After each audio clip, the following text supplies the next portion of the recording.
Hello, everybody. Welcome back to All Things Scientology, in which we pull back the curtain on the abusive practices of Scientology. We're your hosts. I'm Claire Headley. And I'm Amy Scobie. And with us today, we have a very special guest, someone who I've known since he was a little toddler. No. Not quite that long, but pretty close. Mike Brown. Yes. Yay, Hi, Mike. Hi, thanks for having me tonight. I appreciate it. Thank you so much for joining us, Mike. We appreciate it too. Yes. Well, you have had a really, really, really busy week or two with Yeah. your story and the story of your mother. And we're going to talk about that tonight. But you're going to be with us on our week in review as well. So we're going to go Exciting. through all of that. Okay. I feel like I'm on like some sort of news thing, like Outnumbered or something. So I'll just sit here and be quiet. Yeah. You don't have to be quiet. That's one thing for sure. Okay, Yes. Okay, great. so I'm going to add this and see how it does here. Here we go. Yep, perfect. And look at, I put the week ending, W/E. So this is a week in review for week ending October 11th, 2023 today. Okay, so what got done this week in my end of the woods was nothing. Besides, I did a little clip of our last week's where Matt was talking about his rat incident. Don't give me no lip, Matt Oh my and the rat. gosh. And that was just crazy. It was gross. Crazy. I mean, so the reaction to that was crazy. But the mindset that you're in as a Sea Org member when you haven't slept and haven't slept and haven't slept, and you finally are going to sleep on the floor, and any floor, it doesn't matter how concrete it is, no matter how dirty it is, it doesn't matter. It looks comfortable, and you're going to go to sleep, you know? Yeah. And so Matt did what he had to do. And anyway, that was pretty interesting. But other than that, on my end of things, Matt and I are both writing our books, and I'm also creating my audiobook. It takes a lot of work and attention. And so that's what we did. We have things coming up, which I'll explain on our, as we go through here. But so I was down stat last week. No, you weren't. No, you On weren't. the You video. know what? We elect to do this, so there are no requirements. Your life is most important, and so I don't approve of the use of the word downstat on this show. Claire, Claire is my voice of reason. And whenever I need that, I call you and you call me. Yes. And you're a voice of reason. And I'm telling you, in this crazy world and our crazy lives, it is needed. And Yes. so just so that you know and the world knows, you are so appreciated. I can tell you You that are right now. appreciated too. I think we Yeah. all in this community have, different but special bonds that are unique to each of us. And Yeah. so we've been through a lot. So we have to own that too. This That's can right. be a downstat, easy to live and work with group. Yes, there you go. A little spin on it, Yeah. The spin on the knowledge report policy letter that we had to memorize.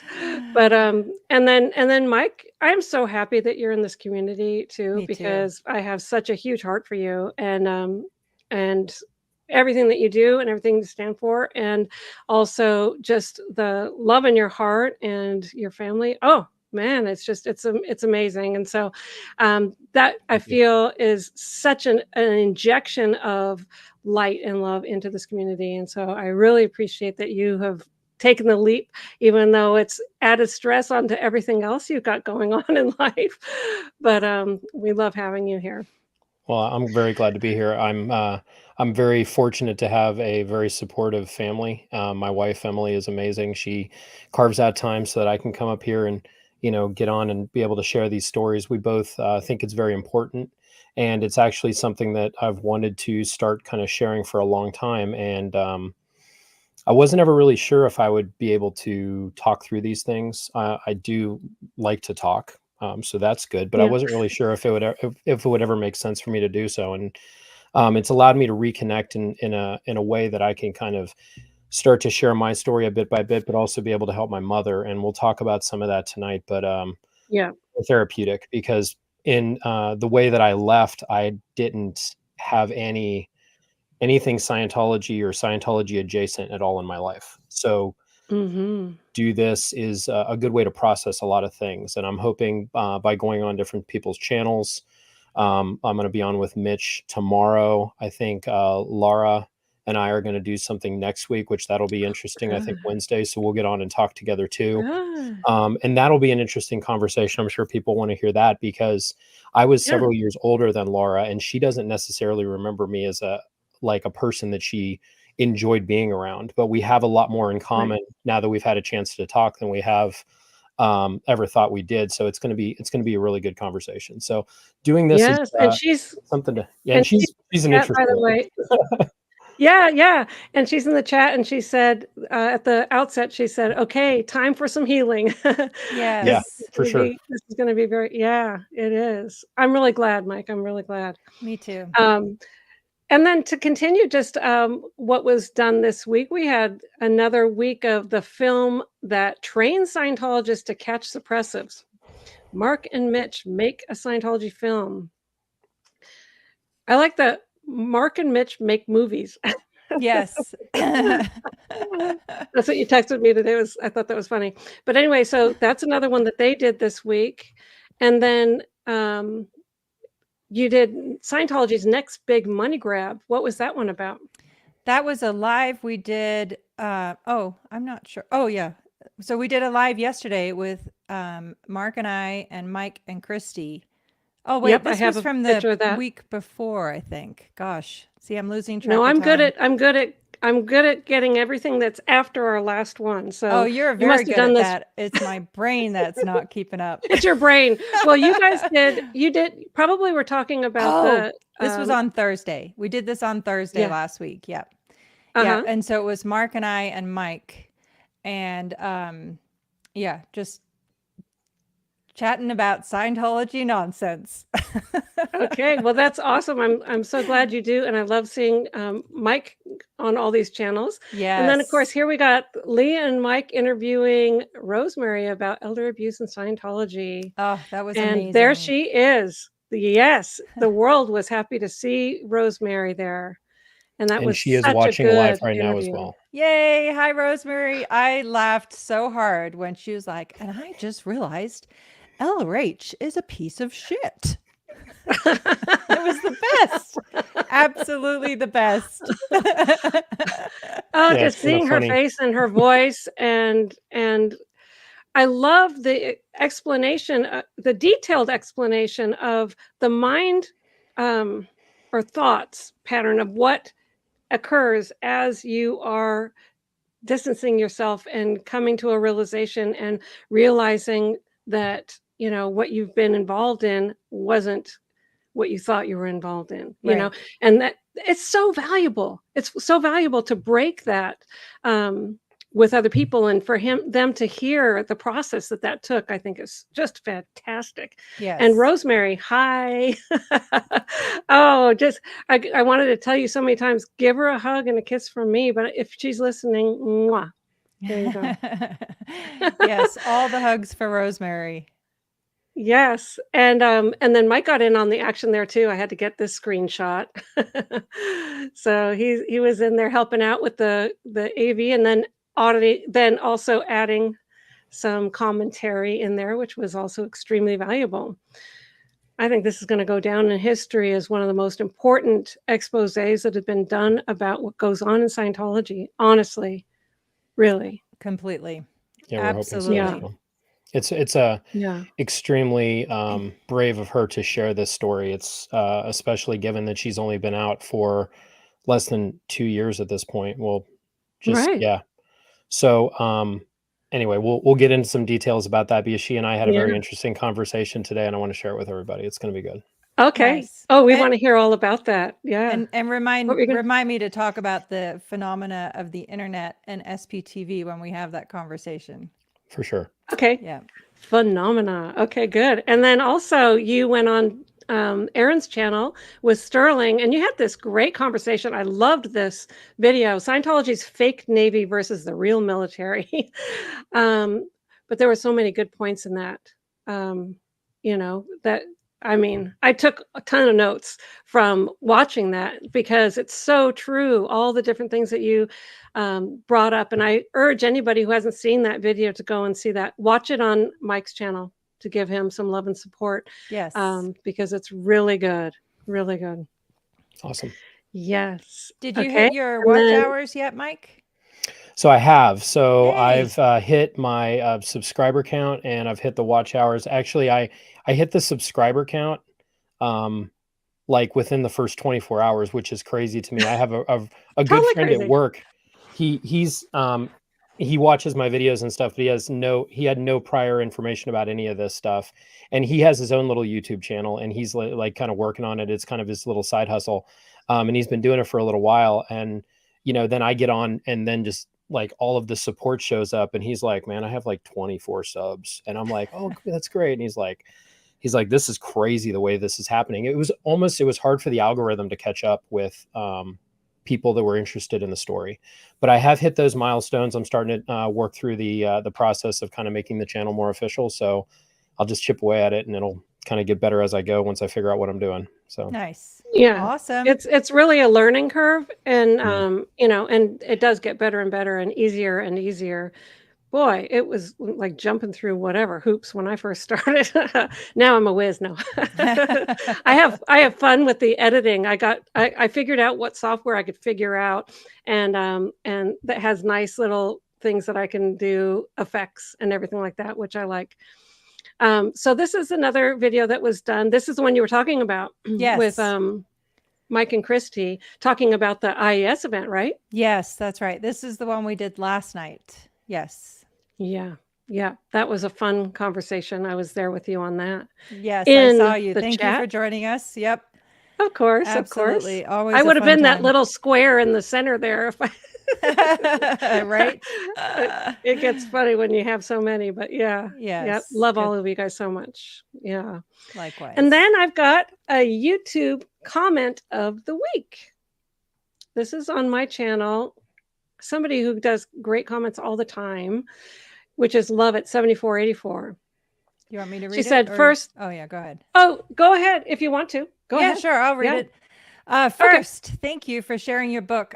I've had so many reactions, heartbreak and joy for you and Matt all in one bubble. One thing keeps hitting me over and over, the complete heartbreak every Scientologist faces when they realize that the Scientology mission is a lie.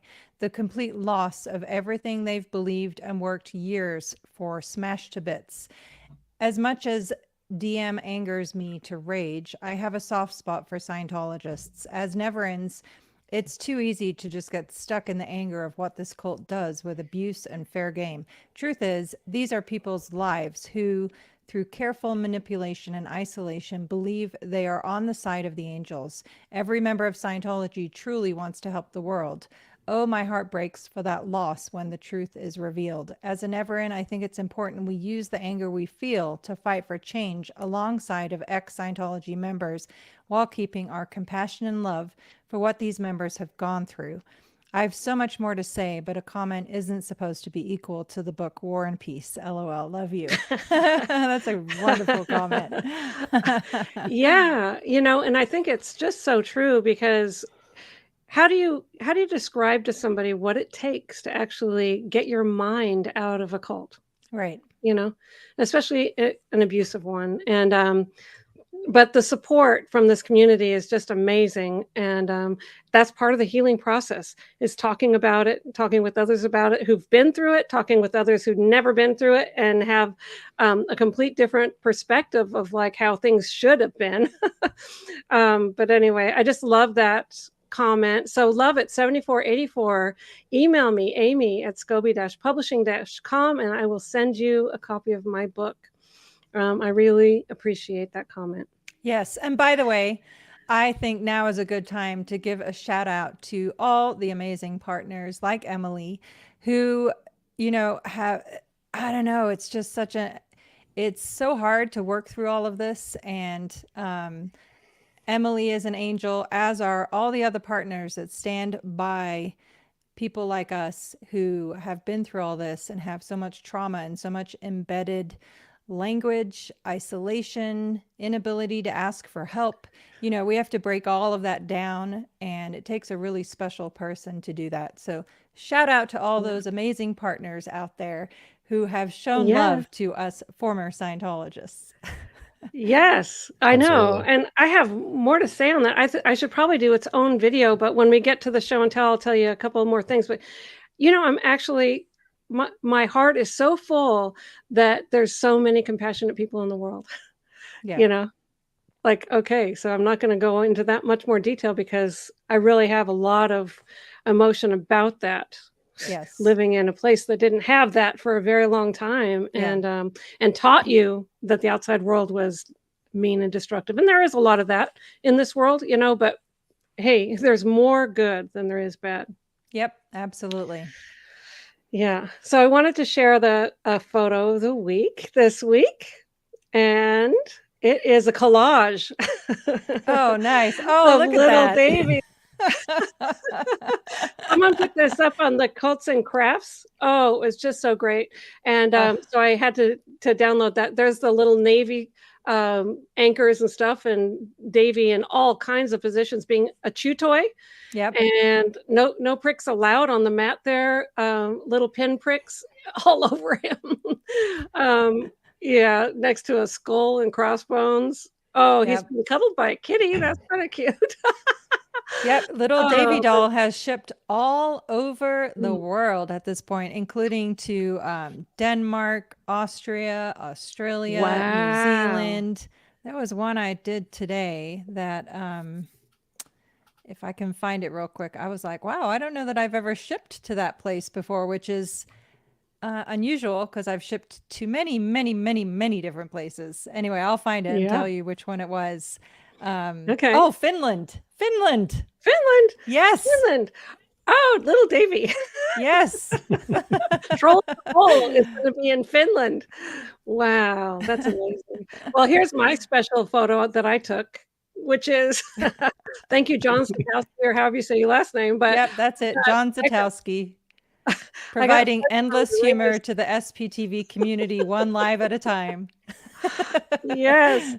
Oh, they have great fudge. I just sent a package like that up to, it's my stepmom's birthday coming up. So I thought, oh, she'd get a kick out of this. So I got her a peanut butter and chocolate fudge from there. Nice. Anyway, thank you, John. Of course, now I'm on a diet, so don't send anything else like that. But I had to get Davy in there with the Uranus Yes. logo. So Yes, that Is that a play on words or something? Oh, absolutely. there's- Listen to this, Mike. Oh, So yeah, I so- have so funny. I Hmm. have the What's- same he box doesn't- here. Listen to this. yeah. Uranus Fudge Factory and General Store. The best fudge comes from Uranus.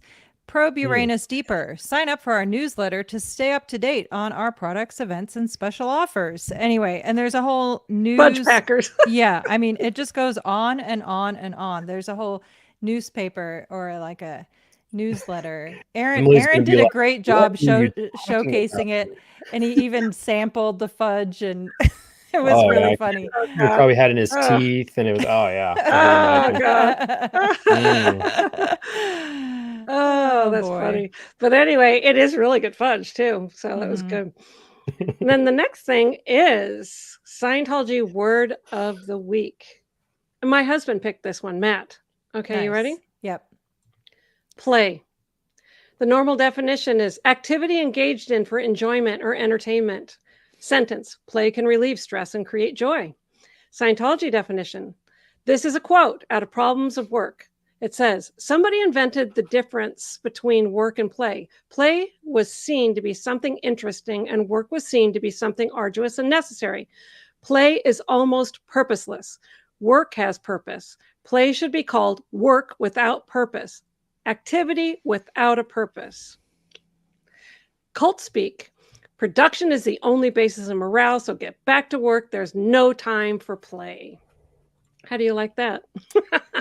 Yeah, I really struggled with that actually. like being in learning how to do something that had no purpose other than my own mental well-being was very, very hard for me to learn how to do.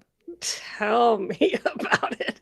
Yeah. Yeah, like if I wasn't at Yeah, a dead for sure. run, it'd be like, Matt said several times, like, he'd turn on the UFC while he's eating lunch or something, and I'm like, "Don't you have something better to do?" In the middle of the afternoon, like you're turning on the TV. What the hell? I couldn't have it. It was just so not normal. It's still kind of hard for me, Yep. but we got to take a break every once in a while, Yeah. and do things that are fun. It doesn't have to be just arduous pain at all times. Yeah. The And work grind. can be fun too. Work can be Yeah. so fun, I found, Yes, very much Not- so. Yeah, when you're doing something Absolutely. that doesn't suck, that's helps a lot too. Yeah, and for people who don't suck either, and for people who Yeah. appreciate you and tell you like, "Oh my Yes. gosh, thank you so much."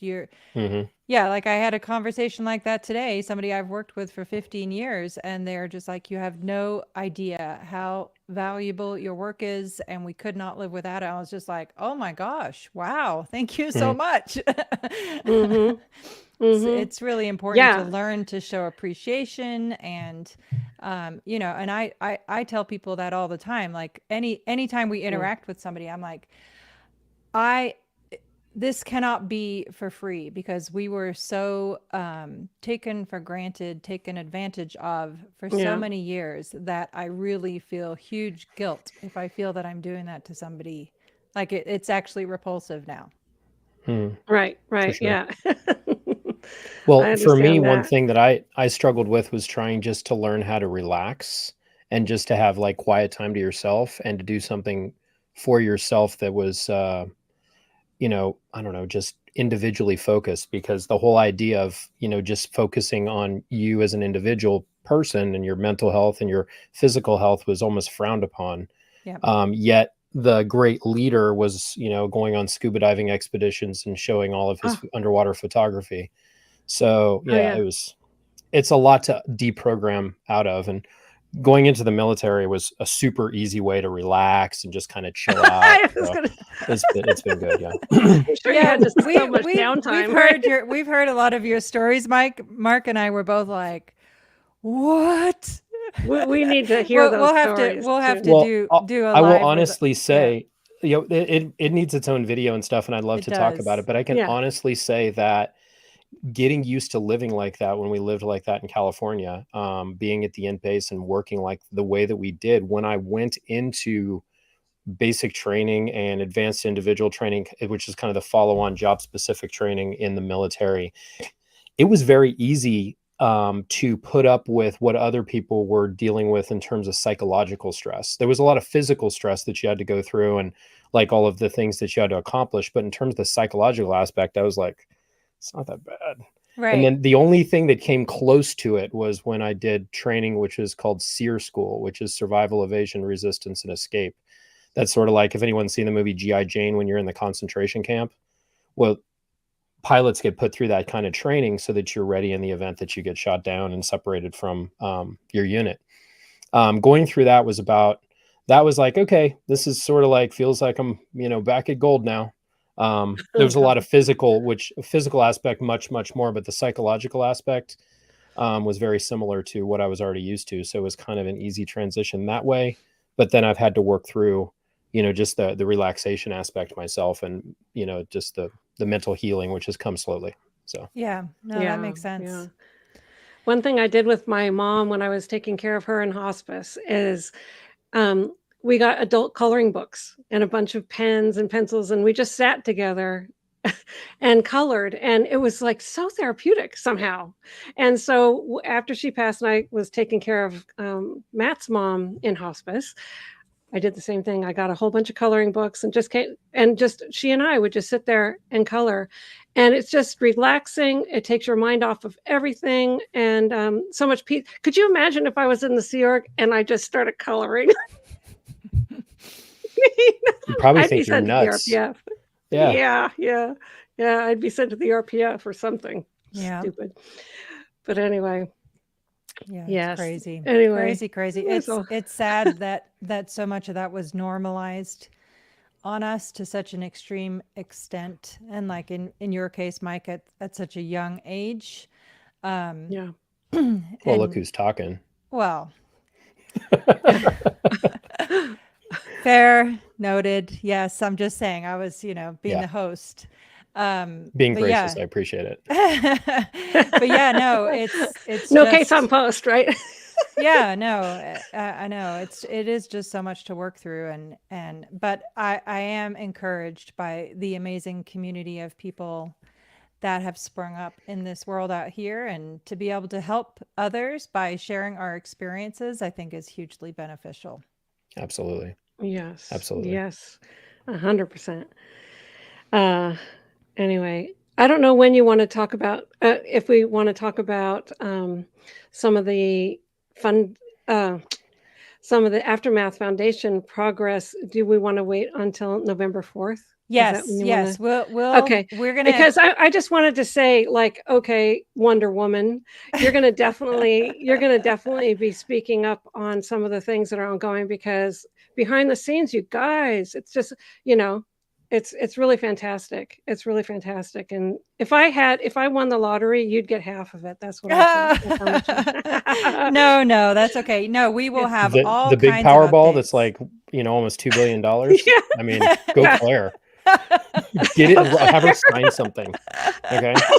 Put it in writing. Get it in writing. Oh, Oh no, it's okay. I'm perfectly happy with my life as it is. I don't need anything. I'm happy to work a long day and do good deeds and try and help people. But yes, we have many, and hopefully some of those, well, not hopefully, definitely several things will have come to fruition by the time we have our November 4th Aftermath fundraiser IAS event. So look for amazing updates coming soon from the Aftermath board. Yes. And they are amazing. Yes. Okay, and so now we've got a quote of the week. And so this is a quote that Claire sent me, and I said, I know where that comes from. It says, "Love is patient, love is kind. It does not envy, it does not boast, it is not proud, it does not dishonor others, it is not self-seeking, it is not easily angered, it keeps no record of wrongs. Love does not delight in evil, but rejoices with the truth. It always protects, always trusts, always hopes, always preserves." That's from 1 Corinthians chapter 13, verses 4-7. I said, Claire, that's a very famous quote from the Bible, and she didn't realize that was what it was. But yeah, it's a good quote. It is beautiful. It is a really beautiful quote, and it's something that I strive to, emulate. I try. I'm definitely not perfect at it, but yes, I loved it. Okay, so coming soon. You ready? Yep. What is coming up? So I will be doing a live with Liz Ferris this Saturday at 4 p.m. Eastern Time regarding upcoming protest at Celebrity Center being held October 21st. So that's coming right up soon. Nice. And then, yes. And then I'll be doing a live with Apostate Alex this Sunday at 2 p.m. Eastern Time regarding the upcoming IAS event in England. And that's going to be a good one too. There's a lot of activity going on that. And he's going to be telling us all about that. And I can tell him, some fun things about what happened at the Int Base in preparation for the IAS event. I was there when they filmed all those IAS, that intro with the horses, because I was working in the cinematography area as a out messenger on the South Lawn at that time. Mm-hmm. Yeah. Yes. It was a big deal back then. Oh, I do too. Yeah. Yeah. And then Blown for Good will upload another episode of Where's Shelley on Tuesday. Mm-hmm. And another episode of Mark and Mitch Make Movies will be done. And then our next week guest for All Things Scientology will be Christy Rinder on Leaving the Cult for Good. So that'll be a fun one. And then again on November 4th is the IAS Aftermath fundraiser, which will be 4 p.m. Eastern Time. Perfect. And so starting next week, we will move our start time. We want to announce that now, Amy? Yes, we'll move our start time starting next Wednesday for All Things Scientology. We will be starting at 6 p.m. Mountain Time, 8 p.m. Eastern, 5 p.m. Pacific, 7 p.m. Central. I'm trying to be all inclusive. And thank you, Amy, for your flexibility. It just makes it so that I can pick up my kiddo from trombone and get my kids fed and, happy family, happy me. Yes. Yeah. We want you happy. Yeah. It's no problem for me at all to move it an hour later. No problem at all. I hope everyone else is fine on that, which I'm sure that they will be. They'll make do. There's always replay if you can't catch a live. So yes. Okay, so now we have show and tell. I don't know if you have anything, I do. Claire, for that. I do. Okay, go ahead. So I got this really cool thing from Clearwater Cheryl today. And it came with this little note that says, Claire Bear, this is your Thetan, freshly cleared of all evil intentions by an ESO member. So it comes with a heart. We all know the key to life is love. Enjoy. So this is... and so I named her Clarissa. Oh, I love it. She's got a heart. Yeah. And she's got a little bear. I love it. It's so cute. That is so wonderful.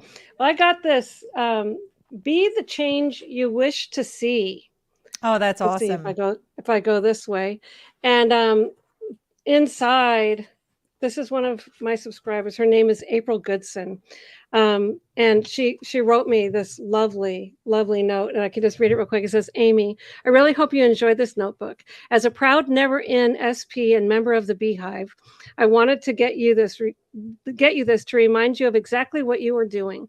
You are being, with two E's, being the change you wish to see. All of you have such wonderful stories. While traumatic and painful, those events were not in vain because they are helping others leave their terrible situations. You are our Queen Bee SP, and for others, a true savior and hero, and you deserve those titles. Thank you for all you do and will continue to do. Your bravery and resilience is awe-inspiring. Watching you, Matt, Mike, Mark, Claire, Aaron, Chris, Reese, Nora, Liz Gale, and Ferris, and so many others is such a great part of my day. Thank you for all you do and hope you enjoy this and have a great day. Love always, April Goodson. And all of my BTs and FBs. The FBs are the fur babies. Gizmo, Rio, Stitch, Roxy, Iggsy, Daya, Gypsy, Carlisle, Charlie, Negan, and Murphy. Wow. That's a lot of fur babies. Holy moly. Yes. And they're all super cute. And she sent me pictures of those. But that's just love right back to you. And thank you so much for that. And this one, I won't read this one, but Amy Molonig, I think it is, from Texas. Maybe I will read this. I mean, it's just fantastic. Do you want to hear? Should I go ahead and do it? Sure. Read it. Are you okay on that? Okay, so it says, hi, Amy. I started watching Aaron's channel during the first trial and became hooked on the SP network. I am an avid listener, watcher, and a subscriber to several channels, including yours. I am constantly shocked by the stories of how neglectful Scientology is to its members physically, mentally, and spiritually. I wanted to let you know how moved I was listening to you read the final chapter of your book. Your emotions were so raw, and I was in tears with you. Know that while you feel you have given so much of your time helping this organization clear the planet, quote unquote, it has not been in vain. Without your previous passion and decades of experience with Scientology, you wouldn't have the knowledge and repurposed passion to help clear this planet of Scientology and its destructiveness. This is the power you have taken away from Scientology. This is the power and purpose that has been given you to pursue the fight. I know a lot of this emotion is connected to the recent loss of your father and the years you spent away from him. I lost my father in 2021 to Parkinson's. I never thought I would lose a parent in my mid-40s and feel so robbed of the one person I know truly loved me. But the fact is, we can't turn back time, and the only option we are given is to move forward and to make a change. That is what you and others in the SPTV movement are doing, making change through loss and changing darkness into light. In the last year of watching SPTV, I can say that there have been 2 times I have been overcome by a truth that was spoken to me, which is odd because I'm someone who wrestles with God and spirituality. The first was when Claire was going to testify. I, like you, felt overcome led to pray for her so that she be given the right words, strength, and courage, and that it was openly received by the jury and justice would prevail. Claire also has in her favor that she is a wicked, smart badass. The second was when Sterling was on his channel following Mike Brown sharing Rosemary's story.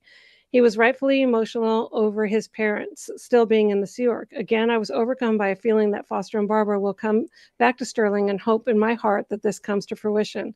So from one Amy to another, stay strong and keep your sweet laughter. All my best to you and Matt, Amy. And then it's P.S. Somehow Matt's rat story made me cringe to my core and laugh out loud at the same time.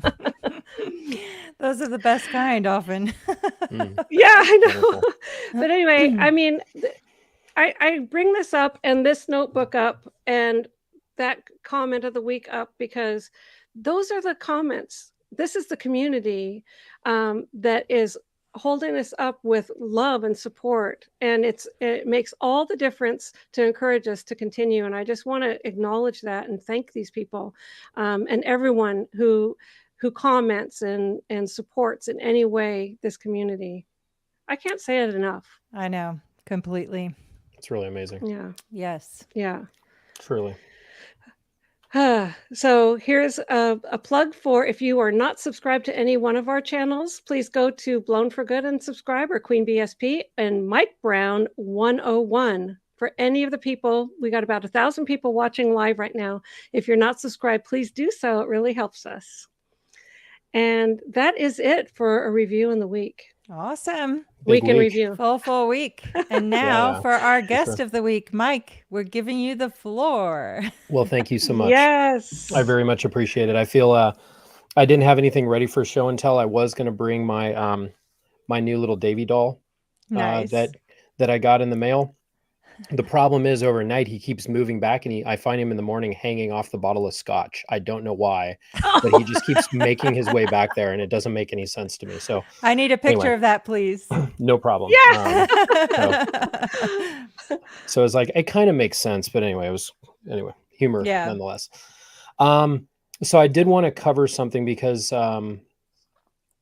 Rosemary and I, my mom, and I'm sure that a lot of people that are probably watching are familiar with her story.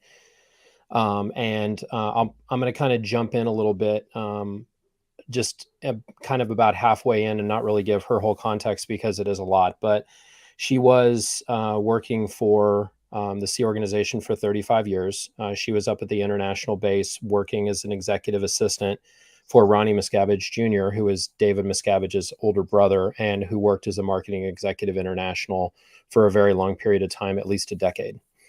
During that time, she was really his, the same as pretty much a personal assistant and secretary. She handled those functions. The Sea Org calls it different stuff, but that's really what it was. So during that time, she was working for him. There was some inappropriate workplace behavior on Ronnie's part.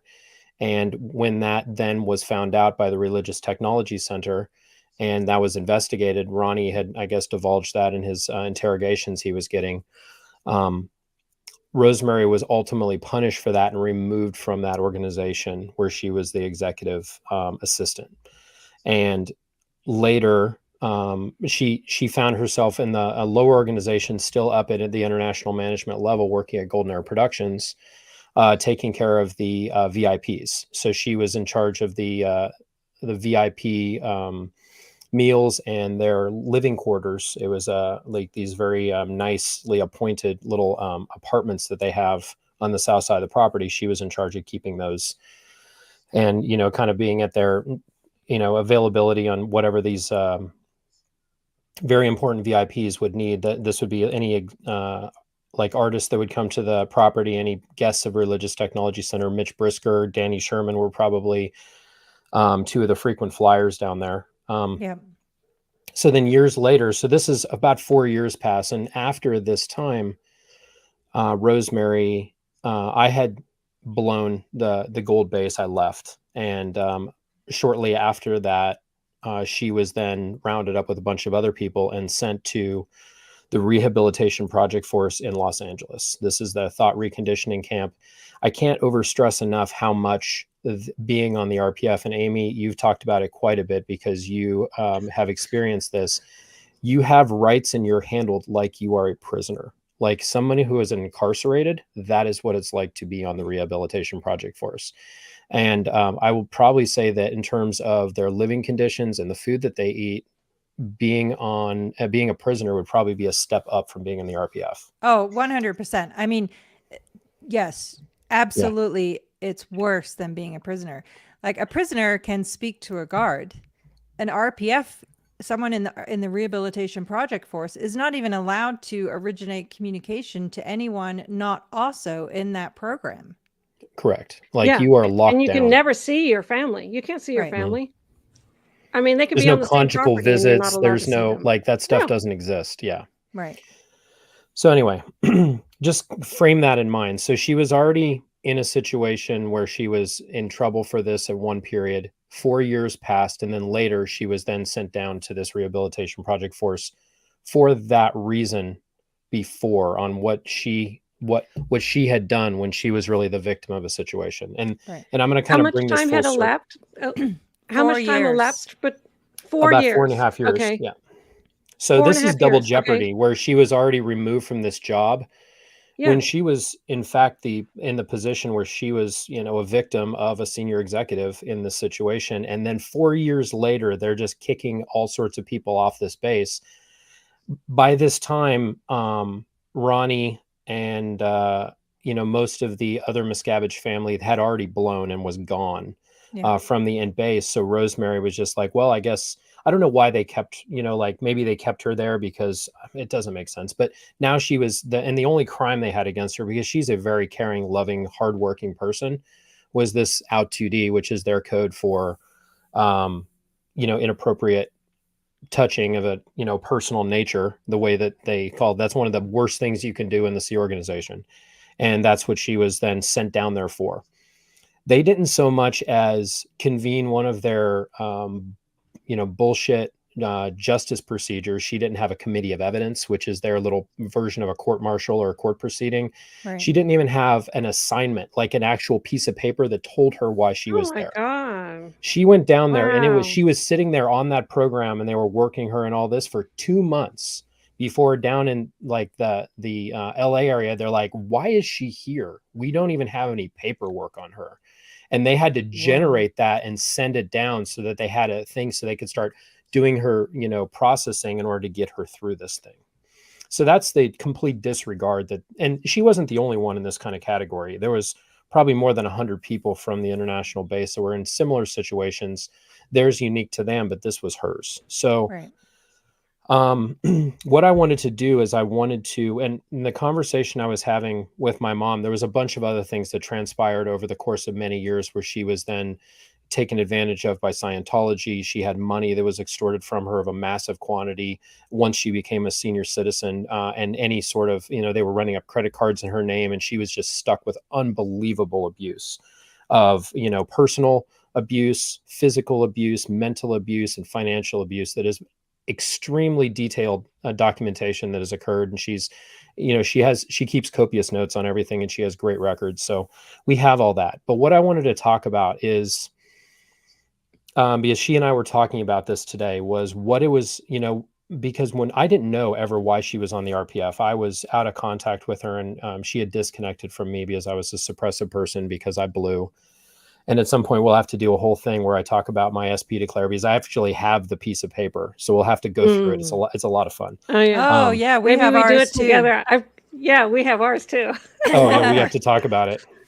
But anyway. And quick question was, so she was a total of 6 years on the RPF, right? Like after 4.5 years of. So after 4.5 years had already passed, and she was probably restricted to the international base, like in a kind of house arrest kind of thing after it was found out about, for about 4 to 6 months. So I want people to just put this into perspective.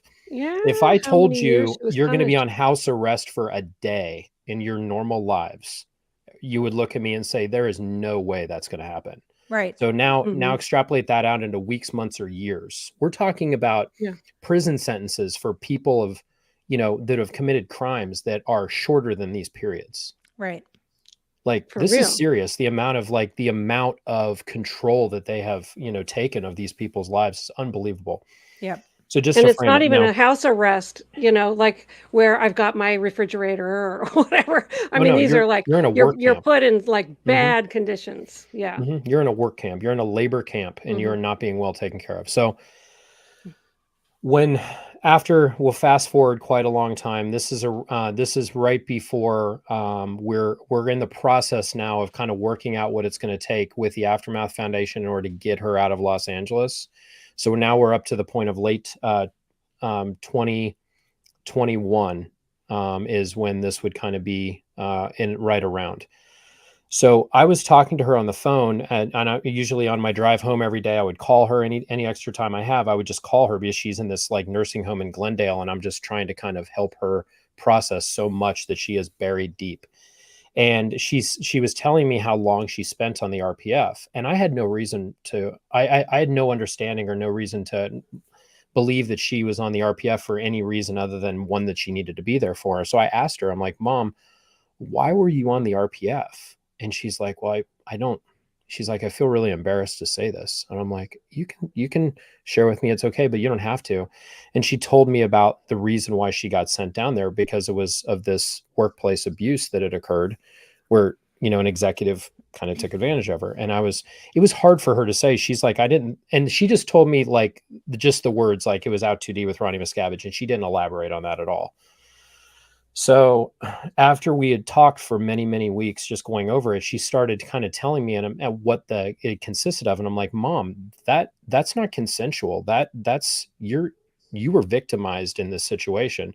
I'm not trying to make her a victim or put words in her mouth, but she was still in this mindset that she had done something wrong. Right. And that's where she She was was a victim, programmed by the into. way. She was, And absolutely. that's something 100%. that we have to like get out of our minds, is that it's true. We were victims. We were victims of a dangerous cult. We were victims of abuse. She was a victim, and victim is such a bad word in Scientology and frowned upon. It's grooved into you that if you're a victim, you're a bad, dumb person or something. Right. No.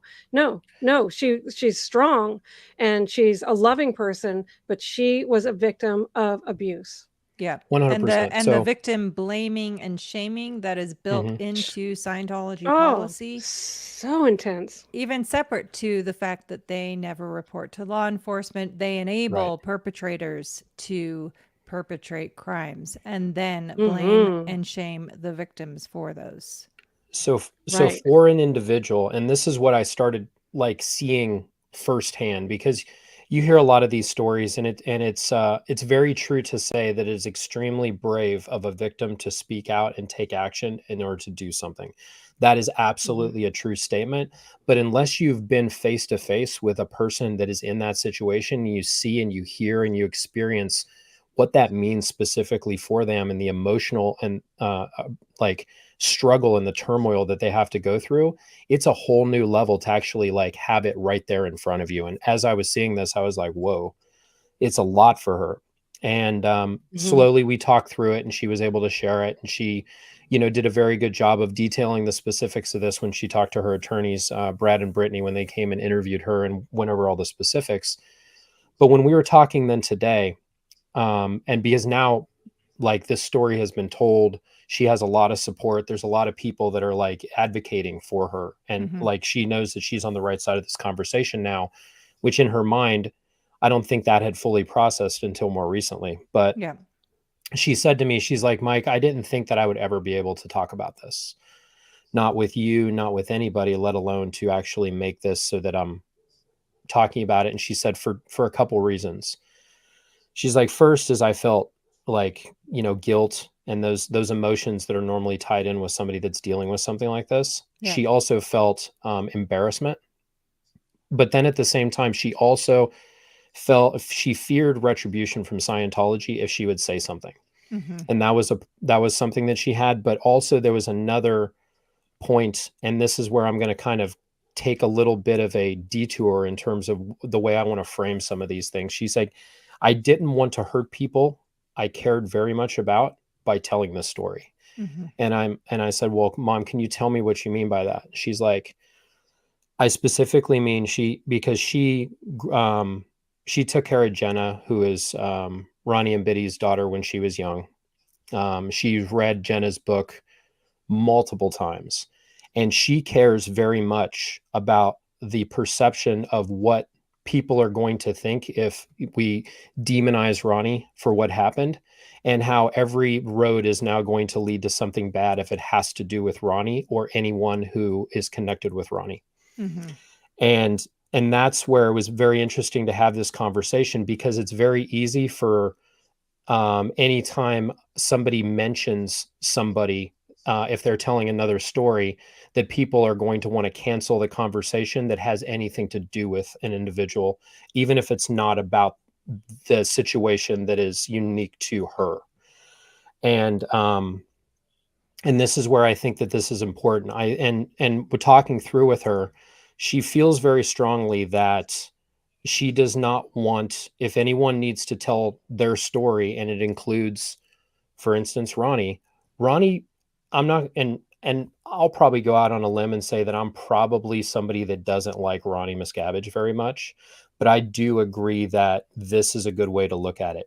It doesn't mean every instance of an interaction that Ronnie has ever had is a bad thing. It's not like everything he ever did was bad. And it doesn't mean that he is not a loving father and that he didn't try to take care of his daughter. It doesn't mean that if people need to tell stories or talk about their interactions with him on a professional level, because we need to do these things as we're talking about like the management structure of Scientology, that it has to lead back to Rosemary's story. And so if Sterling and I need to talk about a story that has to do with marketing, and somehow Ronnie's in it, that doesn't lead back to that doesn't have anything to do with Rosemary. Right. If Mitch is telling a story about, when he was involved in the Dianetics campaign with Jeff Hawkins and Ronnie was there and his impressions of that doesn't need to be tied into it. So we just want to make sure that people understand that we want to promote the idea of people sharing their stories and being able to have nuanced conversation without feeling that if anyone has any connection to that it's their problem, because it is not. So and I think more of the focus of where we're actually need to put our emphasis is the situation was what it was in terms of the abuse that occurred, and what should have happened is the corporation that was responsible for both the executive and for the assistant to the executive should have intervened and actually done the right thing. Right. What actually happened is they have traumatized and re-traumatized and actually re-victimized her in terms of the RPFing, the making it her problem. Rosemary went specifically to the executive director international before she got removed from that organization and said, I did not do anything wrong. I'm telling you, I didn't want this. I didn't want any of this. I didn't know what to do. And he's like, Rosemary, I believe you. There's nothing I can do for you. And that's what the most senior, as executive director international, as international. And he has no sway over this. So I know that that's a very convoluted, complex thing to talk about, but I think more of the point of where we want to go with this, and the only reason why it was important to share all of this story was, what did the church that she worked tirelessly for, how did they help her as in a response to this? That's the conversation. How did they respond? More important than is Ronnie Miscavige an asshole or not? Because in this instance, he at least owes her an apology. But the conversation isn't as much about Ronnie as like the way they will take something, and they being Scientology and as an organization and as a corporation, re-victimized and then weaponized that abuse in order to manipulate a person. That, I think, is what needs to be talked about, because that is where 6 years in a concentration camp, in being being put in a mindset after something like that happened, that it was your fault on what you did. Right. Those are things that the organization did. Those aren't things that Ronnie did. Yes, exactly. This is the corruption and the perversion that's built into the organization by virtue of the countless policies that they operate on. Yeah. Yeah. So I got like a it million examples of that. Yeah. mhm. So Injustice in Scientology is just so prevalent. it's rampant. Crazy. Yeah. Yeah. So it's a lot for somebody to bring their story forward, especially it's a lot for somebody to bring their story forward with a method of having it to be confidential, which is normally what happens in an organization when you have some sort of sexual abuse or sexual harassment that occurs in any corporation. Yeah. As a for Yeah. instance, and again, this is just my personal reflections as a member of the military on the way the DoD handles this sort of stuff internally, what I've seen during my time there. If this happens and there's a report, you can go to the chaplain, you can go to your boss, you can go to all these sort of things. You can report these things and you're able to either report it as confidential and you can not say who it was, or you can completely make it like an unrestricted reporting and you will be given like a safety. The other person will be separated out from you and there is no retribution. They get all of the information. And if it needs to be actioned by police or whoever, they will 100% do that. And they just like, they handle it extremely aggressively, but not towards the victim. Right. Right. There's a zero tolerance, but that victim is 100% like protected Right. and given the help they need. Yes. Period. As That's it amazing. should I mean, be. it almost Oh my makes me gosh. cry. Yeah, I know. Really, that Oh there's my somebody that gosh. really cares and can see, anyway. And there's all kinds of battered women shelters and all these different things that they believe you. Tell your story. Get the help that you need. There are people who care. Yeah. But Scientology isn't it. That's for Nope. sure.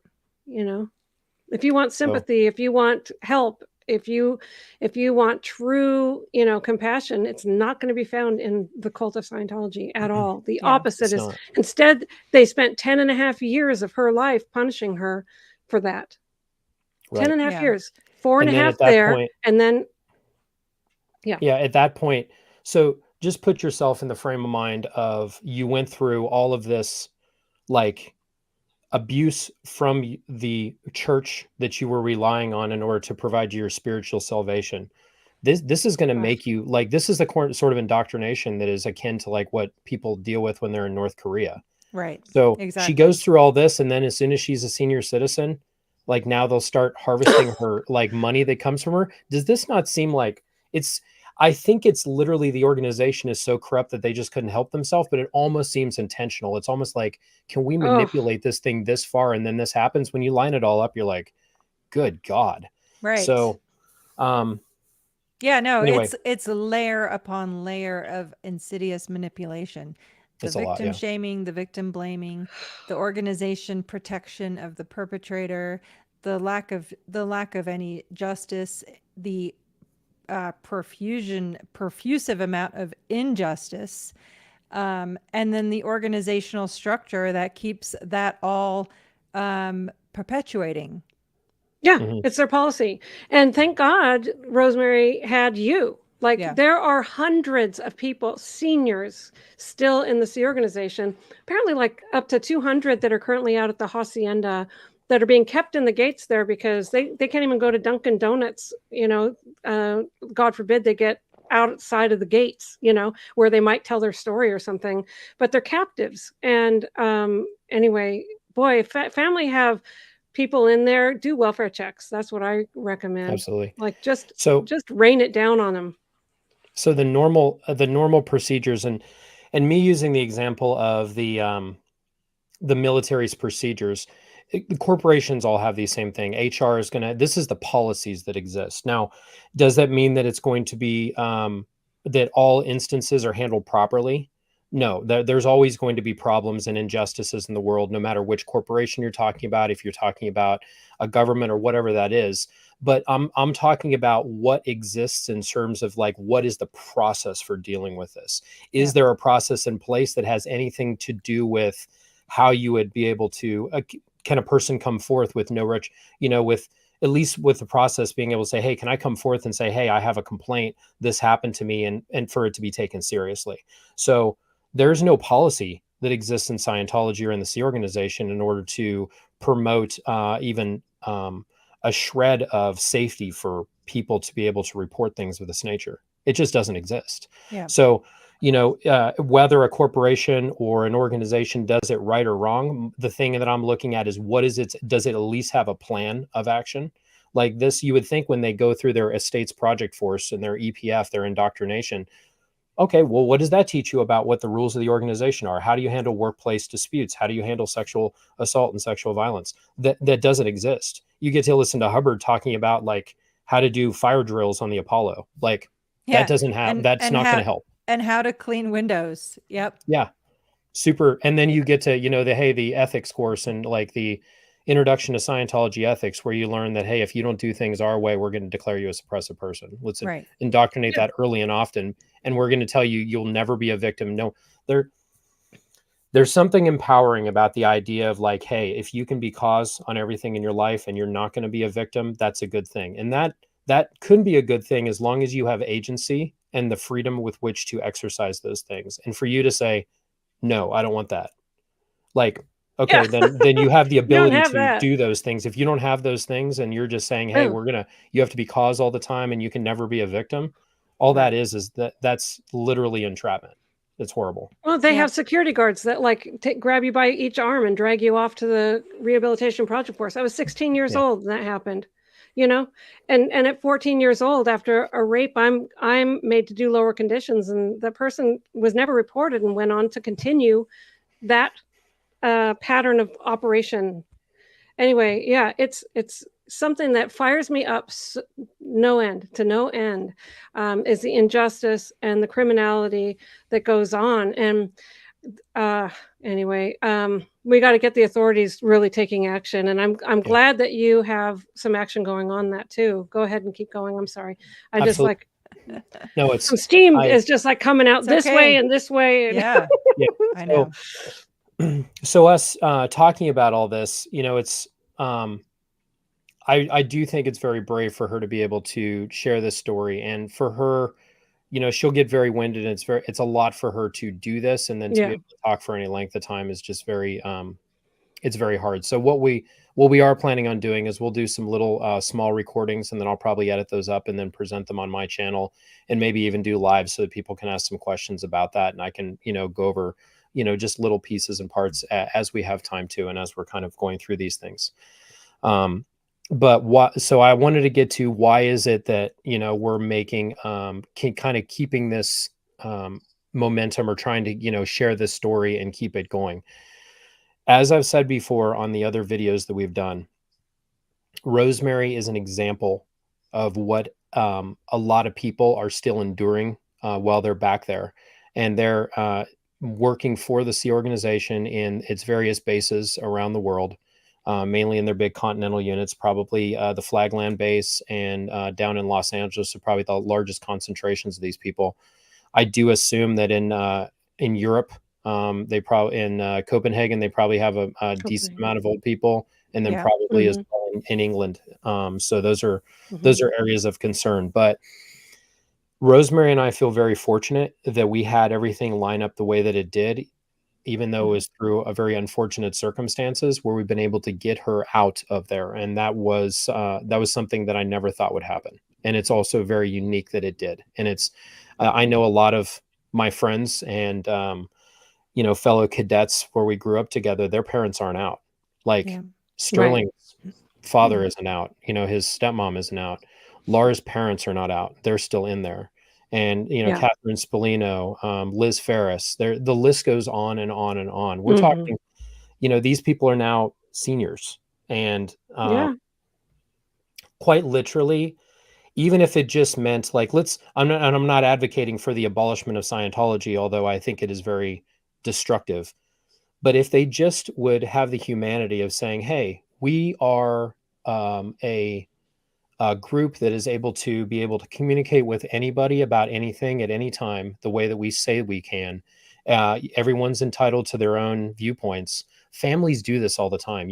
Just in the normal world, you'll have differences in people's opinion. Like Rosemary's got a big family. Like they have Catholics, atheists, Christians, like all sorts of stuff in there. Like family reunions are kind of a dumpster fire, but everyone still loves each other. You know what I mean? It's like, that's just the way that it goes. Right. So Scientology let itself have the same level of scrutiny as everybody else and just be? So most of the people, when Rosemary was in, as long as she would have been happy, I was fine on her being there. And I thought she was. And I then slowly found out, like, oh my God, like you have been like, what I thought was okay. I felt furious with myself, is like, how could I be so stupid as to assume she was happy and being taken care of? Anyway, I'll work through that. And, we've had a lot of very hard conversations both directions on that. But I want for those people whose families they aren't in contact with, to include Claire and Mark and everybody who has been speaking out, Mike Rinder. Like, shit, I grew up with Benjamin and Taryn. Right. Benjamin, and I knew these people, and now they've weaponized Mike's daughter against him with this, fake ass, justice for mom thing. I'm like, okay, well, if you have some details, I'd love to sit down and talk with you about it, Taryn. Yes, because me I too. have some details about, justice for mom on my side, when I'd like to talk to Taryn about justice for mom on hers. But you're never going to get Taryn alone without a bunch of handlers. She's literally just being a puppet for them. And it's unfortunate because I know her, and I'm not going to go there, but I want, if even just one family is able to reconnect with their sons, daughters, brothers and sisters, mothers, fathers, that's what I want. So if us sharing this and making a stink out of it, and I will keep making a stink out of it, will do anything to help at least one person or keep this going, that's why we're sharing it, and that's what we want to do. Yes, absolutely. And as you know, we have some amazing things in the works to keep shining a very bright light on this topic, because yes, I think it's very fair to say that disconnection is in probably the top 5 most destructive, evil, and just downright wrong practices of Scientology. And it's all about control and leverage. It is not a choice. It's something that they force on these people, and it is not okay. Well, absolutely true. So I know that's a lot, and it was a little bit heavy, but I'm trying to at least bring it up a little bit. I'm not nearly as upbeat as Sterling. He does such a good job at being like all happy and giggly and stuff. Like, hey, that's just Sterling. If you want a happy like end to this, like that's my boy right there. No, but well, I mean, it's not a bubbly subject, and it's got to be said, and Yes, it and you're does. doing a wonderful job of that, by the way. Thank you. Very wonderful job, and giving the whole clear picture, and tugging all our heartstrings at the same time, because I highlighted a couple of these comments and stuff about the elder abuse and everything, and it's a strong button in society, if you want to call it a button, because these people have gone through their whole life, a hard life, and they need to be cherished and taken care of. Like a baby comes in the world, they're taken care of, and at the other end, seniors need to be taken care of. And so abusing that is just seriously off limits, man. And that's being done with abandon in Scientology. So every single light that we can shine on that, we need to shine it big and bright, and we need to get the authorities active on it as well. Yes. Yeah. I 100%. I mean, I don't know. Completely. Justice. That's if I had one thing that drove me just around the bend, it would be injustice, because it's not fair. It's not fair. Your mom's heart she's such a lovely person. She was always working so hard and right there, and always with a good smile on her face and chipper. And I wanted to be like that, Well, Don't go there.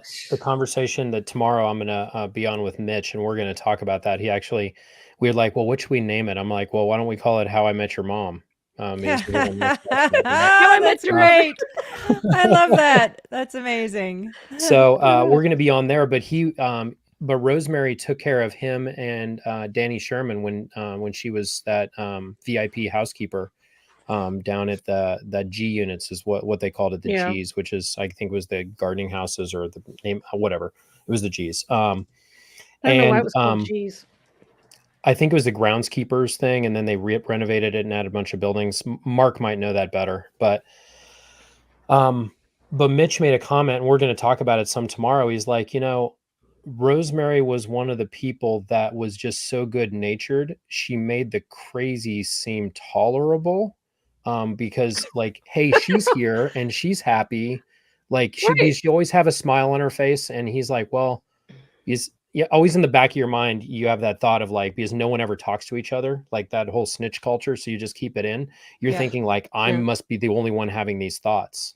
But when they Right. take these very caring people and they put them on the lines that integrate with celebrities, and Amy, you probably saw this from your time in Celebrity Center, those people are able to kind of cultivate a state of calm within that organization to make the things that are out of shape seem more normal and kind of Yeah. keep you away from thinking like this is batshit crazy. So, and I Yeah. don't think that was ever my mom's intent. She just wanted to work really hard, and she's just always happy to take care of people. Yeah. She's someone who legitimately likes taking care of other people, but I think they use Right. And the people like that purpose. to their advantage. Yeah. And the stated Yeah. purpose of Scientology couldn't be more grand, a world Mhm. without insanity where the able can prosper and honest beings have rights. You want to see that for people. And And man is you want free to rise to greater to greater heights. Are heights. the aims of Scientology. Yes. Yes. Oh, wow. And Yeah. now our focus Anyway, is man is free to leave Scientology whenever he or she chooses to do so, is the aims of this community right here. it and live out their www.aftermathfoundation.org. yes, exactly. Yeah. Oh my gosh. I think we should do a couple giveaways here. Okay, for, sounds good. At this. Yes. Okay. So let me go Oh, over we here can to my little. Mike, you're able to star comments, right? I think so. Yeah, I'm right here in the comments. I'm seeing them as they pop up. Nice. So do I just click on You one? are. Yeah, I'm going to nominate you to do the first giveaway. So the Woohoo! first giveaway will be a signed copy of Mark's book, Blown for Good, Behind the Iron Curtain of Scientology. And so, Mike, when you see the book comments start flying, feel free to just, let it get going Click for a on minute, something. do a Okay, well, countdown, and then pick a winner. Yeah, I can see it starting to pick up right now. So I guess Yes. that they'll either say book me or something like that. And then Yes. I'm going to Yep. do a countdown and choose one. Yes. All right. So I'm going to do it in 5, 4, 3, 2, and 1. Jenny H., congratulations. You win. Woohoo. Please send me an email, claire@blownforgood.com, with your address, and I will get you that book. Thanks, Mike. Thanks for being a helper there. Yeah. I don't have the crazy Aaron thing, so I'll just put I up my know. own I little- don't I know. either. I haven't figured that I don't know out. why. I know. Yeah. I think he I don't has know why. he has the big Pimp Daddy expensive version. That's why. I don't think he So- does, though. No. He was talking about the equipment he has and uses, and it's very similar. It's a But do you think FaceTime. It's a do you think it's a FaceTime StreamYard? feature. Oh, it's a No, FaceTime feature. It's a FaceTime Hmm. feature. So, yeah, I don't know. I haven't We'll figure haven't it solved out. that mystery yet, and frankly, it's not really on my priority list. Yeah, so- we have some other burning It is. concerns. It like is which cool, buttons but to yeah. push. yeah. If I gave you my list, I'm sure yours is the same way. If we compared notes as to what we did today, yeah, none of that was going to be about. It's not making fireworks. No. Awesome. No That's all fire. good. But Okay, and we'll give congratulations, away. Jenny H. Yeah. So they know what to do. You said already, right? Yes, I did. Okay. So now I'm going to go ahead and get into the chat myself here.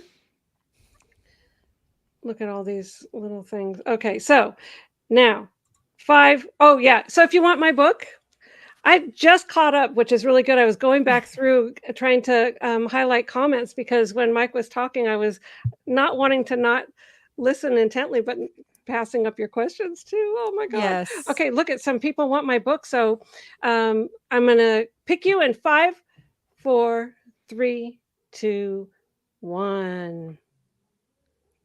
Nice. Oh, Susie Q.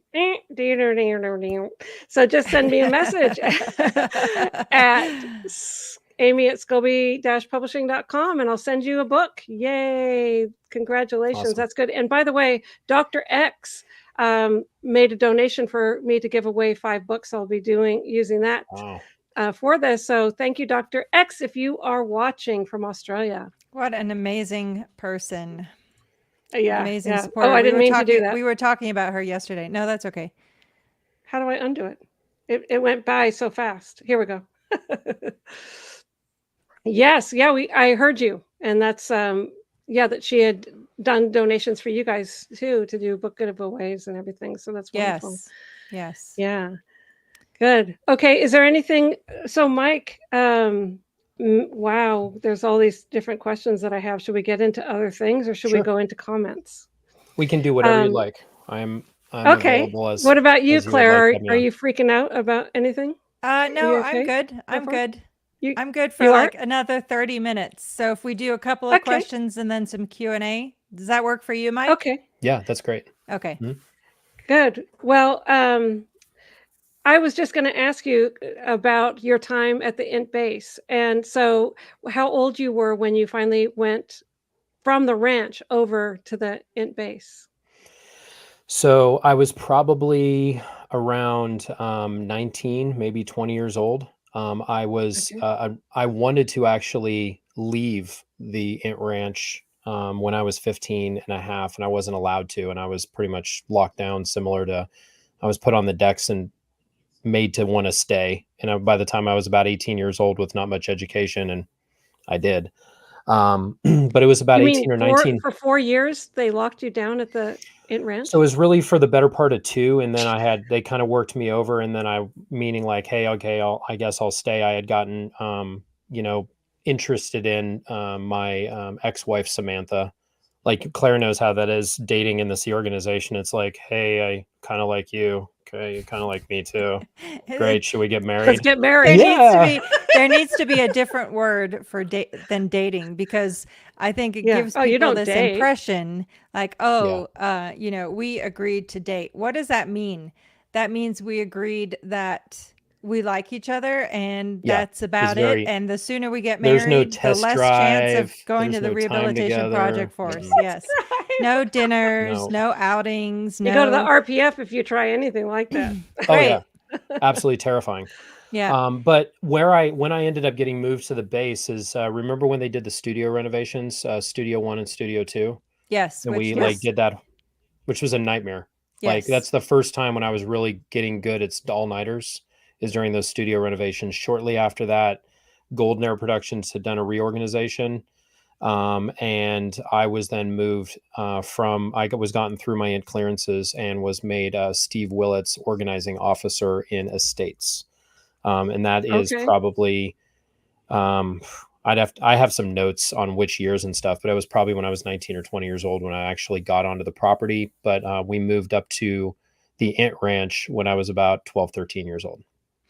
And so may I Okay, ask a okay. question? So, Mhm. so for the 2 years, so you were 15 to 17, really not wanting to be there. So who was handling you, and what did that look like?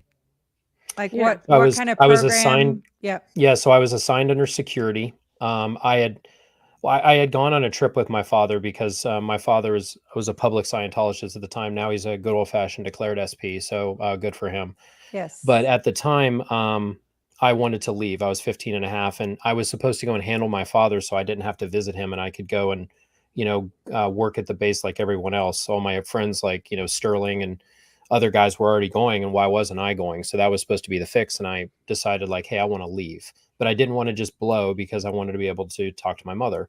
So I went back with the intention of, I want to come back. I want to route out properly so that I can still be in contact with my mother. And I think it's because she worked on executive lines in exec strata and taking care of WDC and IMEC. Basically people like Amy when she was in those positions, and Mike Rinder and Ronnie Miscavige, that it was like, we'll handle your son so that it's not a distraction for you. So it's not a distraction for executives. Right. So my program consisted of very heavy manual labor, like digging ditches in the California sun that should have been being dug by backhoes for water mains. I was separated away from all the other kids, and I was just in trouble. So I wasn't allowed to talk to anybody because you can't spread, Wow. the whole like you want to leave thing, because that's bad news. Mhm. Leaving and leaves is a policy they have where you're not even allowed to tell somebody you don't want to be there. Right. Again, Mhm. that's how bad it is. You can't even tell somebody like, Yep. hey, this place sucks, I want to leave, or just, hey, I plan on going and living somewhere else. You can't even phrase it nicely. Yeah. You can't Yeah. even, if somebody even asked you, why are you doing heavy manual labor? You can't even answer the I'm just in question trouble. without it Yeah, I'm being on a the decks. suppressive act that Right. gets you. Yeah, Yeah, yeah. exactly. Can't even talk. Like freedom of speech is It's ignored.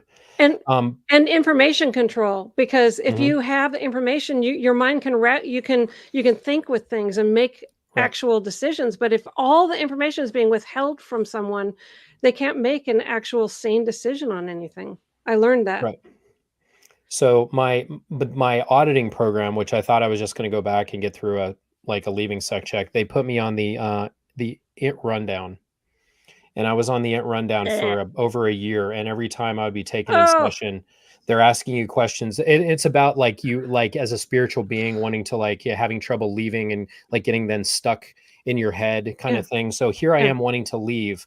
They're taking me in these auditing sessions and going over these lists of like, hey, going in, went in, pushed in, put in, want to go in, kicked out of spaces, being You trapped. know 'em by And I'm heart. like, I want to fucking Want to leave. get out, Like, I can't don't know get what to tell out. you. Yeah. Oh, All and of yeah, the above. oh, it's shitty. So you're like, can you recall a time where you couldn't, get out? And I'm like this fucking Yes. place? Like, I want to leave. Like today, So, yesterday, the day before that, the so day Oh before that. meanwhile, God. It's meanwhile, torture. It's mental torture. yeah. But these should have been my high school years where I was like learning, like getting Oh, an education. So the last formal education I got was before my mother took me to Los Angeles to join the Sea Organization, which was the 5th grade. So on my own, I've kind of studied things and I've gotten my own GED. And I had that when I was basically, about 18, 19 years old. So wait, But sorry. we weren't well educated. So, but you got the GED while you were at the ranch? So this is after I had decided to stay. Okay. Remember they had the miners would go out on Saturdays in order to go do their school, and everyone would just go out there and mess around and read a novel and hang out. Yeah, Well, I was able to go out there twice for that. okay, so they would have a van every so often that was like taking people to go and bring them to do like the dropout test to get a G. I don't even know if it's a official GED, but it's the equivalency diploma. So I was like, hey, I really want to go and get that. And I hadn't studied much for it. I had done a little bit on my own. And I was like, I want to just go take the test because I wanted to feel like I wasn't an idiot. Um, right. so I went and I took it and I passed it, which that's great and all, but I don't feel like we got a well-rounded education. No, It was in and spite of that. No. right. So was that in Hemet or you went to LA or It was probably somewhere in San Bernardino. I don't know okay. exactly where. It wasn't all the way in LA, but it was like one of these testing facilities that they did at a school on the weekend for kids that wanted to take their GED I early see. in order Yeah. to drop out of high school, and that's what that was for. Okay. Yeah, because even by ranch standards, if I'm not mistaken, you were in a very small percentage of people that even took that test, right? Right. hmm Yeah. A lot of people, Yeah. because it wasn't made as a mandatory thing. I Right. wanted it because in the back of my mind, I always was like, "There's a world out there. I might need to sneak out to it someday." So I was like, I at least need this much. I'm kind of glad Yes. I did. I'm glad you did. Did Holy you get a moly. GED? Me? Claire, did you ever get it? Yeah. No, I was Me studying either. for the GED when I was in LA. I mean, we'll get off on a tangent, but when my family moved to the US when I was 13, they never put me back in school. So I was Yeah. doing homeschool where I would go to the library and study and write essays by myself, just reading the encyclopedia about Ferdinand Magellan and Christopher Columbus. So Mhm. yeah, give me a break when I can't say Saskatchewan, right? So Come on now. Saskatchewan. Anyway, yeah. So, but then, and my mom actually was like adamant that she wanted me to get a high school diploma, but then she wouldn't help me fend off the recruiters. So, and of course, as always happens, the recruiters for the Sea Organization make endless promises about all Oh, the yeah. things. And You're going to go to school?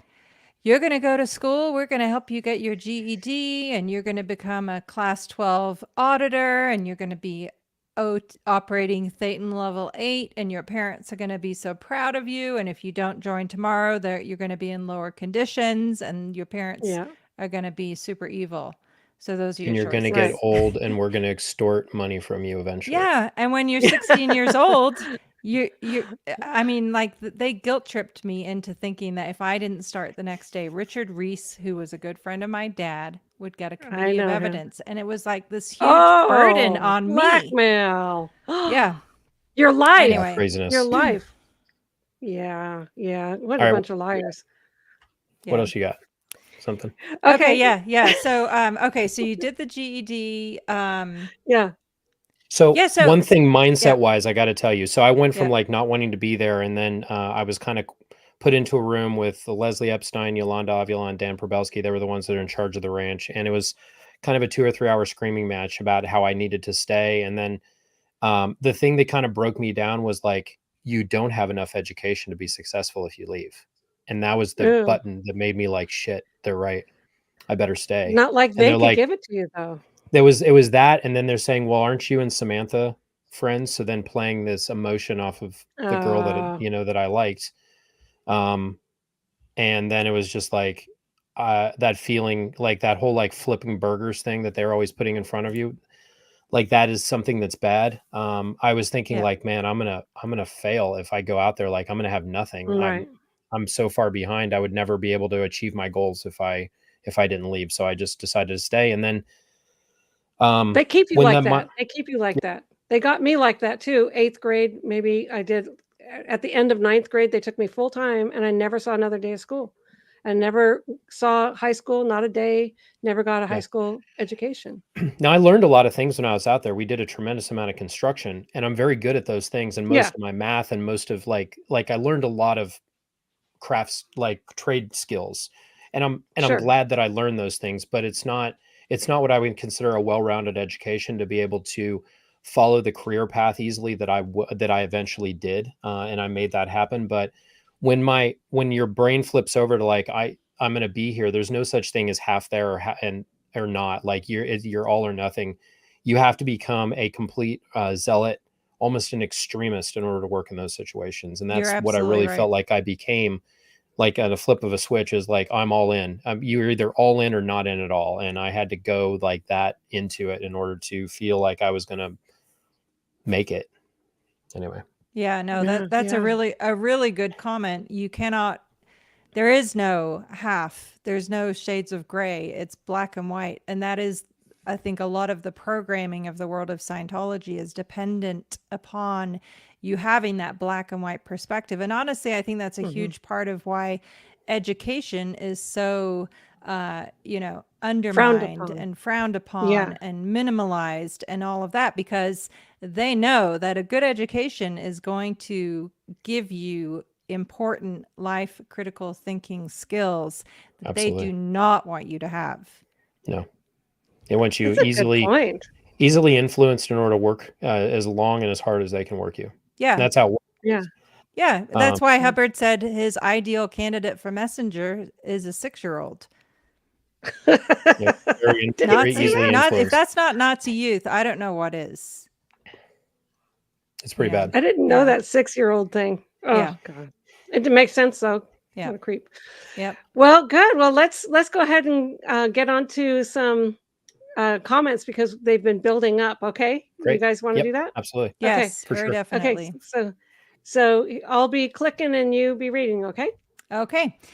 Bota 29. Mike, you should bring Rosemary to Longwood Gardens or Hershey for Christmas lights this year. They're both beautiful. P.S. Hi, Rosemary.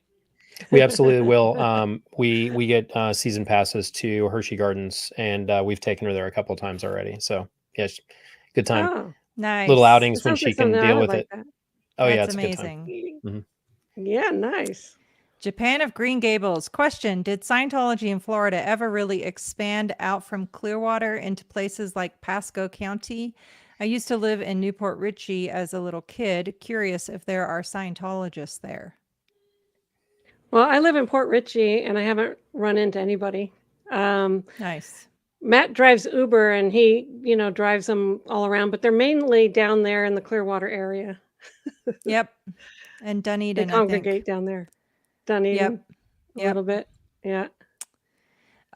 Marilyn Honig, Coffee, Cults, and Crafts. Hey, Marilyn, Mike, Amy, Hey, and Marilyn. Claire. Thank you so much for bringing us Rosemary's story. She inspired my husband to start a petition to spread awareness of the abuses of Scientology.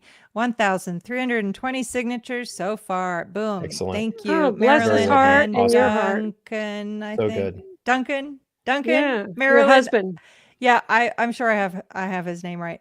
I signed. Thank you so much for doing that. As did I. Good. Yes. Perfect. Bless your heart. Yeah. Danielle Chamberlain. Hey guys, I'll be bankrupt at this rate. I have John Atack's book, Russell Miller's, Mark Headley's, Janice 2, and now Amy's. Yay. Thank you, Danielle. Don't go Yes, bankrupt and what though. about- Please don't. Please Don't forget about Mike's book. Yes. And Leah, Troublemaker. Oh, And for sure. Leah, Those are and we great. got 2 more coming from my house. It'll be a John little bit. Zatowski in the house, and you thought I was being gross about Uranus. Yes, we did. I'm sorry. Don't judge a book by its Gross. cover. Or it's fudge. Or the fudge. Jen Nelson, for all 3 of you and the others, I hope you realize that hearing the good stories really makes some bad things almost bearable. Thank you. Thank you, Jen. Awesome. Yep. Thank you. Abigail S. Mike, the videos on the StreamYard YouTube channel will help you as you set up your channel, and you can ask questions on their live streams. Yes, great. Yeah, comment. I've been picking away at those. It's just it's a lot of things all at once. When you kind of dive into the deep end, which is what I felt like I'm doing, it's like, okay, we're gonna do this, and I'm like, but I'm fairly tech savvy. It's just learning a lot all at once, but Oh. I'll get there, I promise. Yeah. Yes, no, Yeah. you're doing an amazing job. I mean, you literally did dive in. So yes. And you got Got my all feet these wet. subscribers with eyeballs on you, ready to roll. Yes. Susie Q, I literally just received my fake Navy elf doll. Yay! Heather B, SPTV coloring like books need to exist now. There you go. So I have an idea on this, that. Claire, that I'll let you know. Rosemary's a very good artist, and she likes to sometimes do line drawings and not color them all in. So maybe we could maybe either do a calendar or I know we're thinking of doing some of her art, but maybe that would be fun too. That sounds amazing. Yes. Absolutely amazing. You wouldn't believe how many coloring pens and pencils and everything I have, like an entire cabinet full. I love it. Nice. Okay.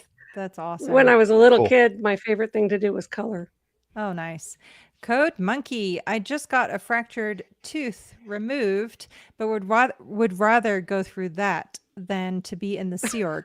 How do Sea Org members get dental care? Looking at LRH dental care does not seem to be a priority. Oh boy, is that an understatement.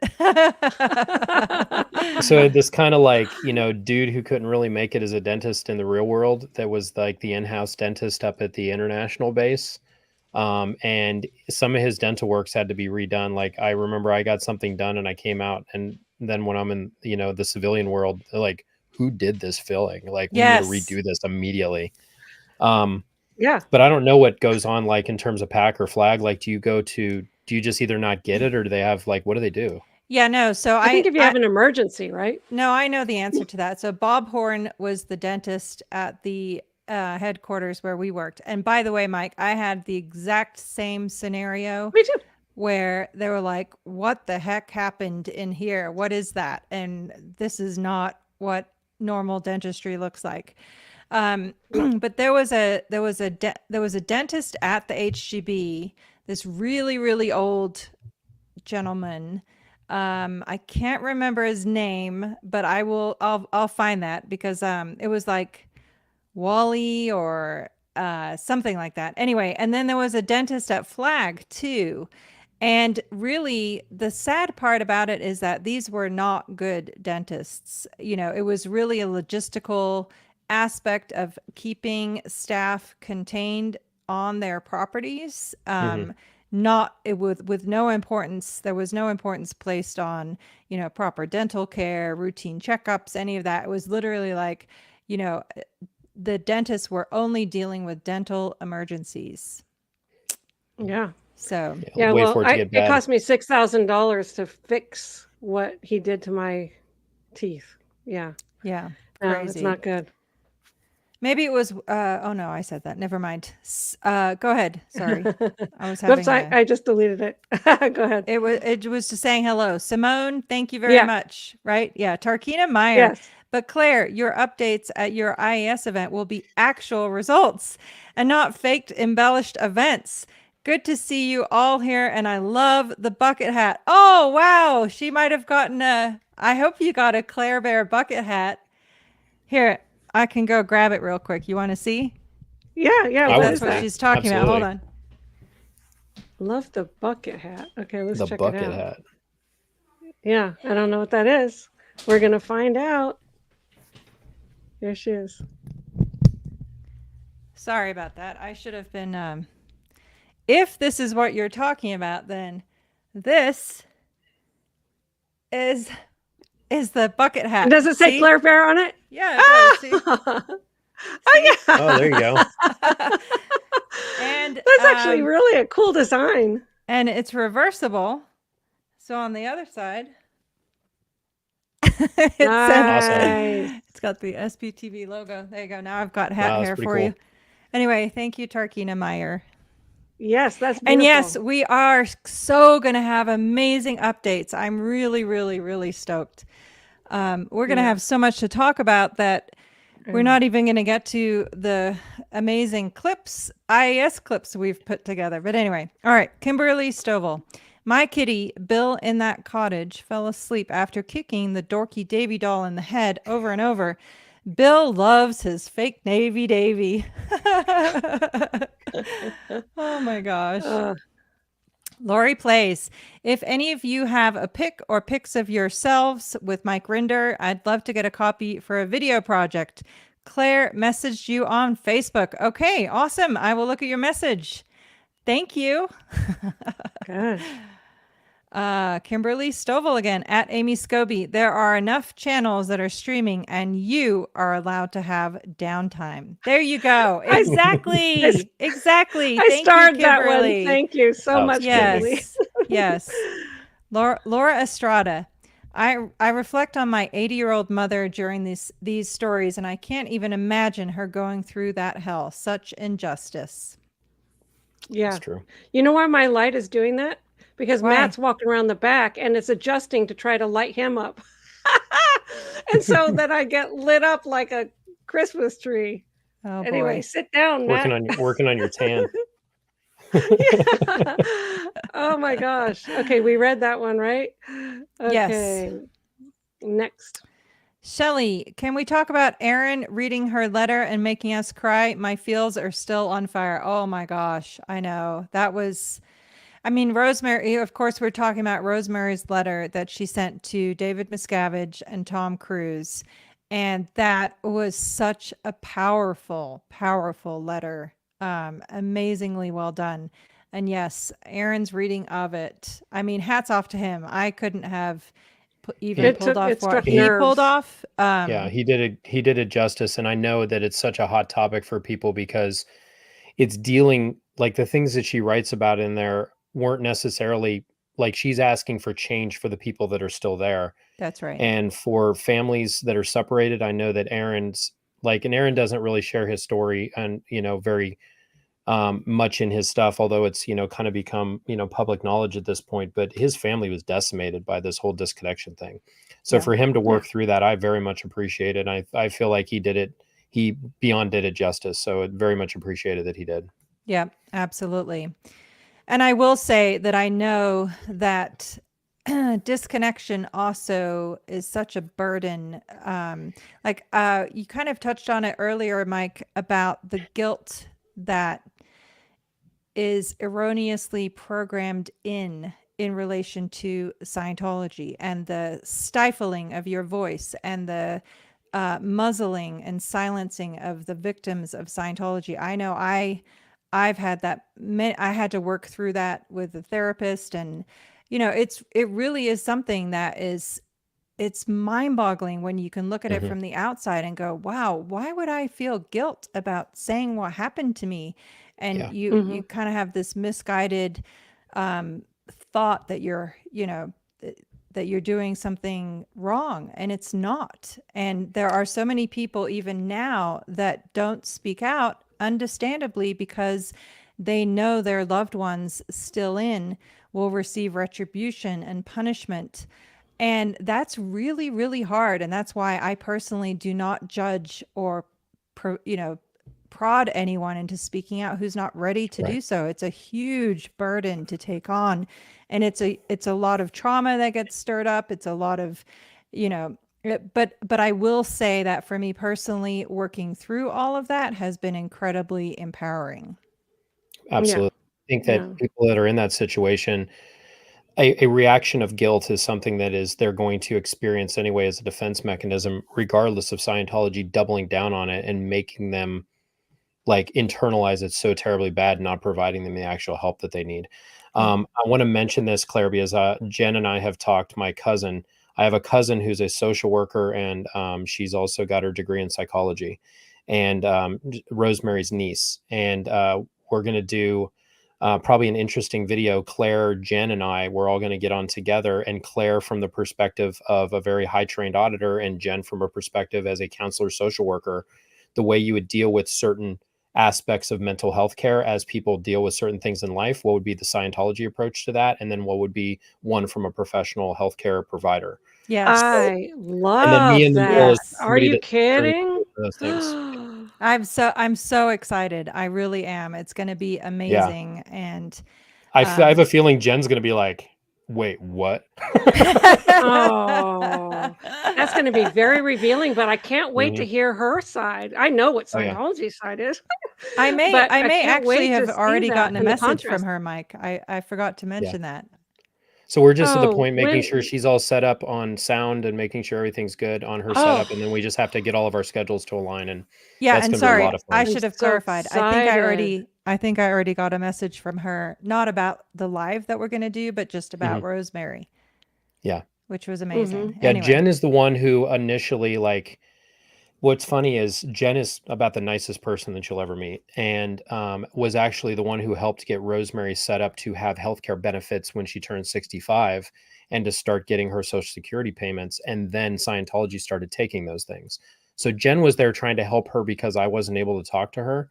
And you would never imagine, because Jen's a social worker, whenever Rosemary would get sick, who Scientology would make her find as an item on why she could be PTS.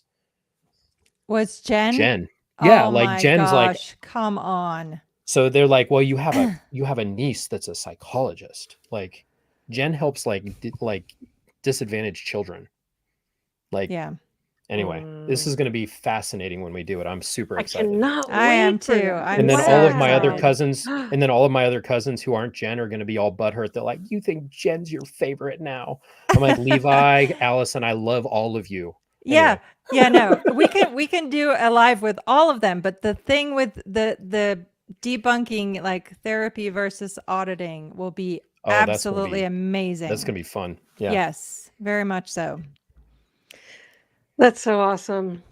Somebody says that I'm delayed or something.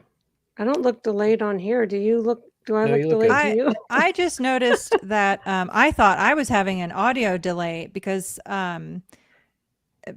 I think I know what they're talking about. I'm just not sure what the cause of it is. I think it's an audio related delay. Oh, okay. You guys look good coming through right now. I have a feeling like we're all in different time zones. There's a little bit of a lag on some of those things coming through, and I think it kind of catches itself up as we go on. Yeah. Okay. Good answer, Mike. We'll take that. Yeah. That's what it is. There you go. All right, George Massey. Rosemary is a kick-ass grandma. So much love and respect for her from the SPTV community. We love Rosemary. Yes, she absolutely is. We do. Mathieu Etienne Dumais. Suggestion: you guys should do some military hook and loop in the merch zone, please. I'll buy them all. So what does that mean? Hook and loop. So that's for all of you civilian types. That's called Velcro. So you can't actually use that. That's a trademark name, Velcro. So they call it hook and pile or hook and loop in the. But they're talking about the little patches that people like stick on their hats and like on their stuff. Like she's talking about Velcro SPTV merch. That's actually nice. a good idea. Yeah, you can get Nice. patches and stuff made. It'd be a lot of fun. Okay, we're gonna Right. we're gonna get Mike's merch store set up because that belongs What am I in gonna do? Mike's merch store. Start sending Mike Yes. designs. There you go. Denver Stevo in the house. I appreciate you, Amy, Claire, and Mike. I hope you are playing right now. Yes, Yes. we This is are. fun. Yeah. Yes, we Yes. are. Yes. Candy's Life at Amy Scobie. You should have been sent to the RPF's RPF. I would have been sent, but no. Right. Denver I Stevo spent enough time in the again. RPF. Yeah, exactly. No thanks. Amy, Claire, Mike, Rosemary, superheroes, one and all. Coincidentally, join Denver Stevo tomorrow at 9:30 p.m. Eastern Time for the premiere of an all-new SPTV series, Origin Stories. Mitch Brisker. Nice. Fun. Good. Nice. I like it. Look at Denver Stevo's got a new little moniker there. Oh yeah, Is it's that a Xenu. Little Yeah. Xeno Yeah, action with a a little captain's Xenu. hat on. Yeah. Xenu nice. action. Very nice. Goldie, protest Scientology at the Celebrity Center in LA, 5390 Franklin Avenue on October 21st, 2023 from 1 to 4 p.m. Aaron will be there. Wow. Okay, then. Yes. Awesome. I had And I not know heard Liz of is going that. to be Be there. there. Laura FM will be there. I think Nora is going to be there. Man, I would if I could, but I will definitely be there on the live stream with all my input. Celebrity Center International covering up crimes against humanity. Yep. Yeah. Okay. FYT 54321. Fight 54321. SPTV is amazing. So many channels, each channel improving in production and technical quality. Always fresh, interesting content. Just so great to see this expanding network of channels succeeding. Yes, I'm very grateful to everyone who has lended their voices to this effort. I'm grateful to Aaron for kind of having this, like none of us were like, we've already told our stories. And then, Aaron always says, and Mark says it now too, the internet has no memory. And so therefore, today is the day you can tell your story. Right. Yeah. Yeah. And a lot of the that's creators, why you guys, you talk about like, that's why if I only tell the story one time, I might as well not tell it. Like, Right. And that's not true. Like I should, it should be told, but it needs to be reiterated. And there's a lot of new people that are on seeing these things for the first time, and then they'll like, oh, what's this? Yeah. And then they'll look into it. So I'm going to keep the heat on until we get the change that we had talked about. Yes, Mhm. absolutely. Yes. And the long format content and the kind of cross-pollination of people and perspectives just brings out so many different nuances and layers and perspectives that is frankly really refreshing. And, because even as we all know, any one of us who has participated in one or many documentaries or shows, so much of what you do and say ends up on the editing room floor. So, and I think it's important that people see just in this format and know who we are and what our experiences are. And it's just a very different format that has its own power in and of itself. Absolutely. Yeah. Nothing gets cut unless we edit it out Yeah. ourselves. Yeah, And if you which want it I'm not faster, going to just- ask Mark to edit anything out unless I absolutely have to. Yeah, and just speed it up. Go on 2x because Claire and Amy's giggles are really funny on twice the normal speed.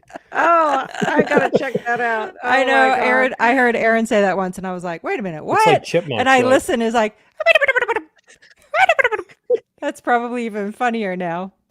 anyway, yeah, it's good stuff. Sarah Wynn, I'm so glad that Mike is having his voice heard on SPTV Network. I can't wait for him to do more videos, lives on his channel. Yeah, aren't you going to do a series with Mark as well, Mike? Yeah, we had talked about it. So I know Mark and Mitch are doing the Mark and Mitch Make a Movie. Well, Mark and I were both in manufacturing, so it might be something like, Mark and Mike make a shitty e-meter or something like that. So, but Yeah, there we you both go. worked in, we have a lot of time together in manufacturing, so we'll have to definitely do that. Nice. I was the circuit board assembly in charge in HEM, Hubbard yeah. Electropsychometer. Did you know that I did that job? Yeah, I circuit saw that board? on some of your channel.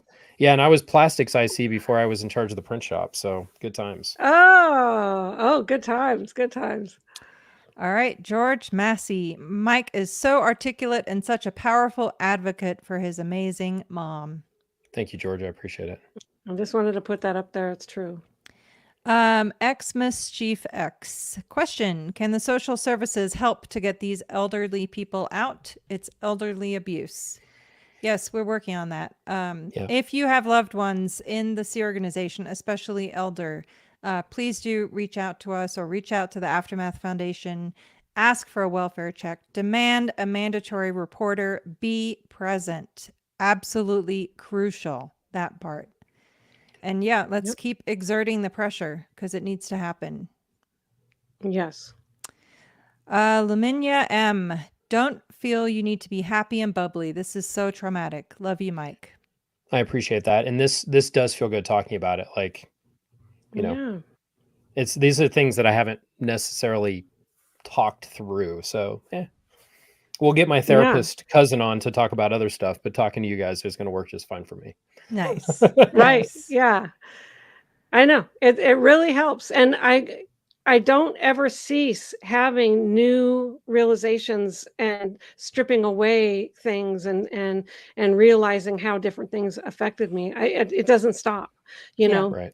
And that's brought about by conversations with people like you guys. Like I had when I watched your military one. I made all these notes of different things that I realized during that. It was amazing. Yeah. Yeah. Oh, and we just scratched the surface. So there's more fruit on that tree, no doubt. Yes, Yeah. absolutely. And by the way, I just want to say too, I think it's also very, very important for anyone to realize that today is a day, tomorrow is a day. It is never too late to change the course of your life. Ever, ever, ever, ever. So if don't ever.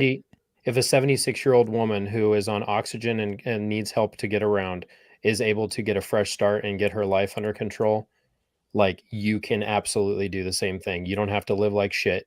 There's a world out here and people that are 100% behind helping you. Yes. And be your own advocate too. We're here to be advocates for people as well, but the most important is you have to be your own advocate first to effectuate change, in my opinion. 100% true. Yeah. Yeah. Awesome. All right, Naomi Hale's in the house. Question: do you three think that Ben and Taryn get treated better or paid more to keep them in and against Mike? I would assume that it is in the church's best interest. I don't know it's in their best interest, but whatever scheme they have going, I think that they are trying to weaponize Mike's family against him. That's my opinion. And I know Benjamin and I know Taryn. We grew up together. Both of them are good people. And Benjamin, I have a feeling they're trying to just keep him as happy as possible. It's very easy to keep somebody there. All you have to do is be in love with another person, and you will go through hell in order to remain with that person until you realize that you're living a lie, and you have to almost lose something in order to be able to gain your freedom. That's how it was for me. So that's how I feel it's probably going on with Benjamin. And I just think that Taryn at this point they're just putting her to work for a propaganda machine in order to be spiteful against her father. Yeah. Like she doesn't have any message that's resonating with anyone. No one really gives a shit what she has to say. They're just doing it to fuck with Mike. And I think it's sick. Yeah. Yep. I agree. Yeah, that is what they're doing it for. And I don't think that they're paying her more at all. It's just like your Sea Org duty, and so she probably really thinks that what she's doing is right. Like if anyone went up and tried to talk to her, like if you ever have a chance to interface with any of these people, you have to do it with kindness and love and, respect Patience. And dignity. And you have to be gracious with them. But you also need to ask them questions that will hopefully get them to think for themselves. But you can't, if you take a hard stance against them, insult them, call them names or anything like that, it'll actually keep them there more. Yep, that's so right. The only reason why Rosemary was able to get out is because she was able to slowly realize things on her own, and that was unique for her. But we have to figure out another way for others. Yeah. Right. Yeah. And I definitely noticed the theme or thread throughout your story and Rosemary telling the story is it was always, if you want, you can see that. Take your time. If you don't want to, you don't have to. So it was a choice. And then so she knew that, I don't have to. I'm not being pushed into it, so I don't have to resist that. There's nothing to push up against. You had nothing, to push up against. Yeah, So It was that's so beautiful. you're right, asking questions with love and acceptance and no criticism and because the criticism and the accusations, it literally brings down the steel trap over them and they will true. stop Yeah, receiving input completely. yeah. You're trained and programmed that way to shut Yeah. down. It's thought You've stopping. been you've been told it's bad out here. The big Yes. bad Yeah. SPs will get you. Yes. Mhm. Exactly. D20 Jenny. Mike, if Rosemary has a pulmonary diagnosis, look into a pulmonary outpatient rehab for her. She's such a courageous woman. I want to hear her use her voice for many more years. Absolutely. Yeah, she does have a pulmonologist. She is getting routine treatment. She has pretty much the best healthcare we can get for her. She just has the problem that she has is something that isn't really treatable. So it's a matter of treating the symptoms more than being able to cure what that is. But she most definitely has a pulmonologist. She sees a pulmonologist frequently, and she has every healthcare need that she's now available to her, and she did not previously. So I'm glad where we're at. Right. Where we're at right now is a good spot. Yay. Beautiful. Amazing. Good. Ember Loon. Question. As a counselor, what can the profession do to aid those transitioning from being in to being out and heal from the trauma and conditioning? Absolutely amazing question. We have so much in the works coming on this. Please feel free, if you are a counselor, please feel free to contact the Aftermath Foundation. We are doing some really amazing projects on that, and we'll cover some of that at our November 4th update. Awesome. Yes. Right, Amy? Yes, I'm so excited. Yes. All right, Chris 10M. Aaron has the latest Apple update, iOS 17, that gives you all of those cool features. Wait a minute. I thought, whatever, I'm not going to go down this path. Okay, cool. I'll check into it.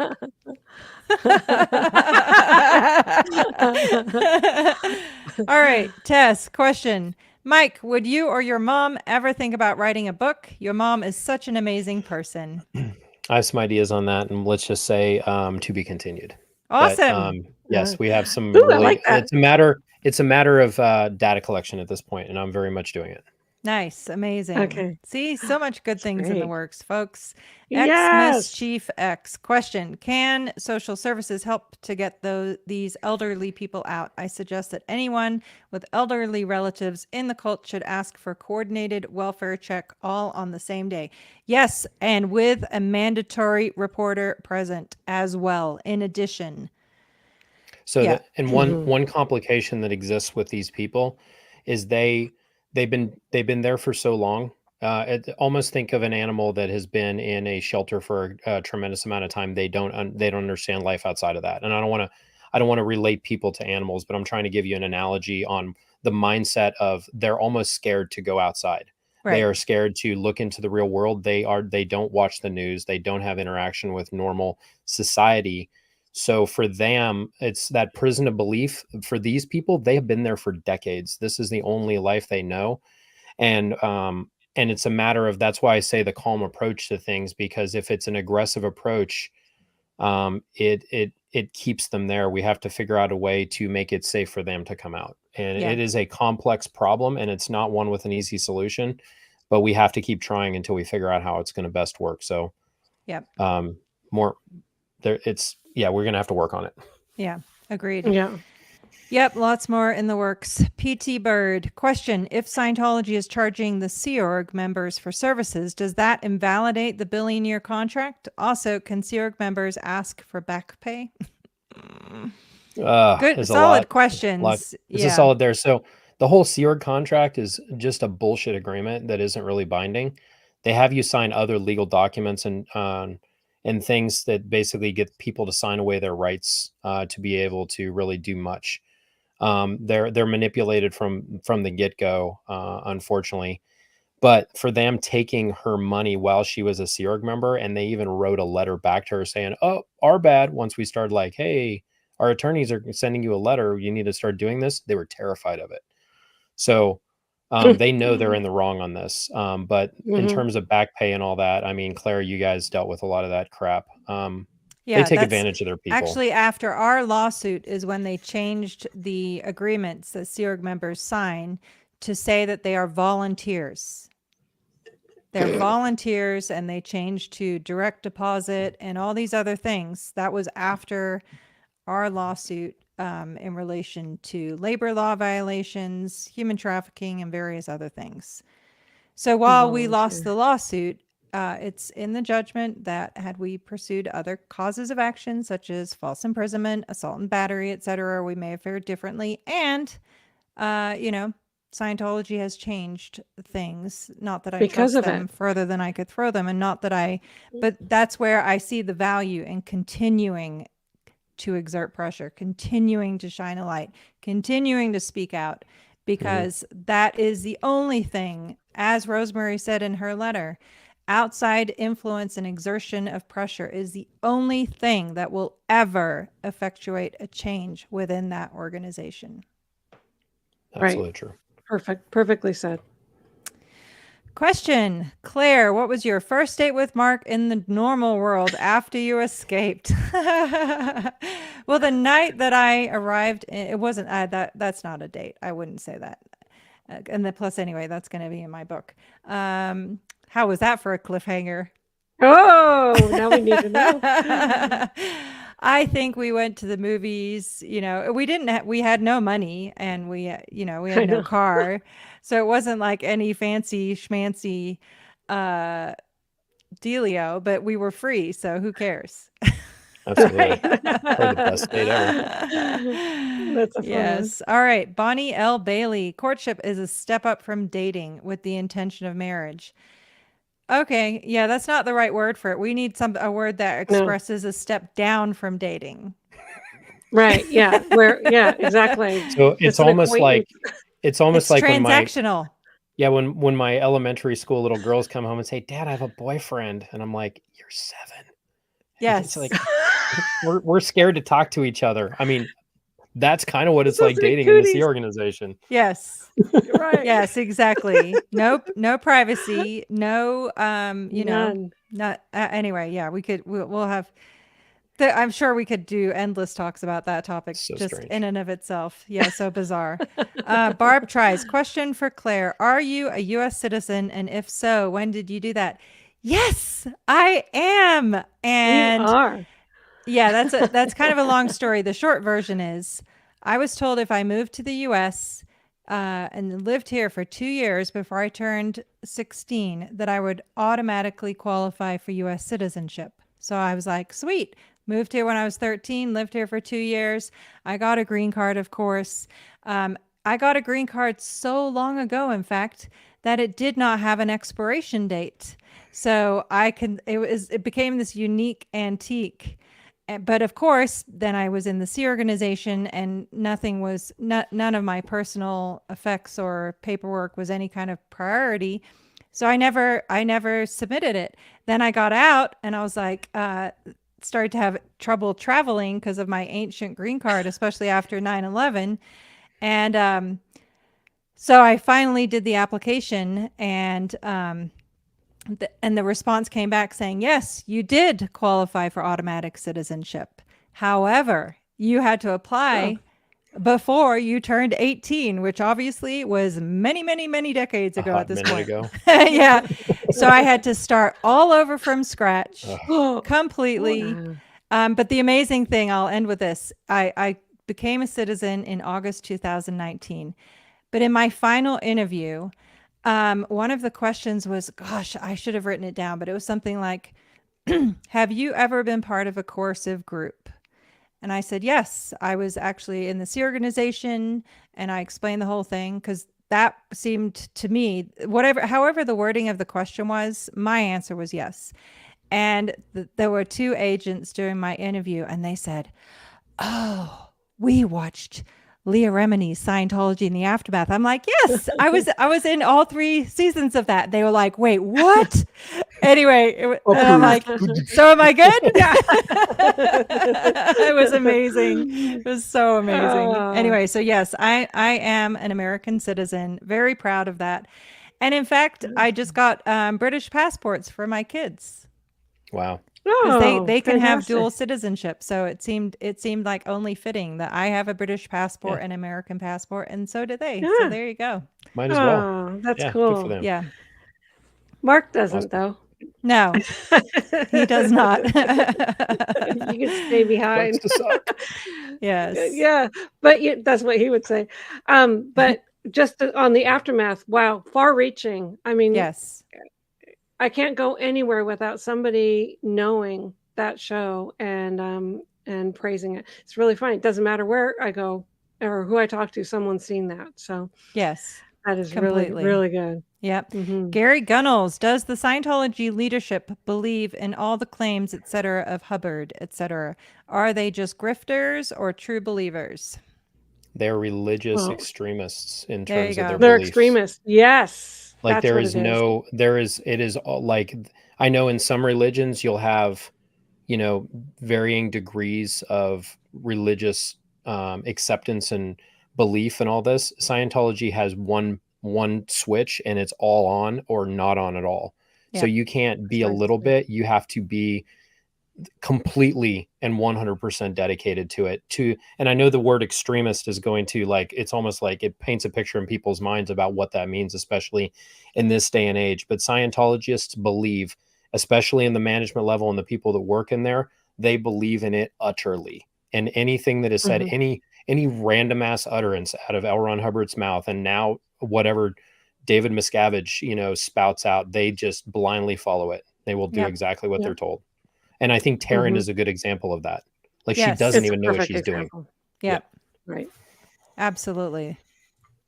Abigail S., thanks to everyone who's subscribed to Zach's channel. He's all set for his pregnancy and infant loss live stream the weekend of October 20th. Awesome. Awesome. That's good news. Our lawyer Yep. friend Zach. Our lawyer, Yay. the lawyer friend Yep. Zach. Yep. Yes. Amber, question. What happened on the ranch if kids got sick? If kids get sick and need care, what happens? You can't ignore a kid with gastro. Well, you would be put in isolation, and then probably Jenna Miscavige would have brought you vitamins. Yes. Yeah, absolutely. So basic. That's pretty much it. Like, You just isolate and then take vitamins until you're out. Once you don't have a fever for 24 hours and you stop crapping your brains out or whatever, then you go back to work.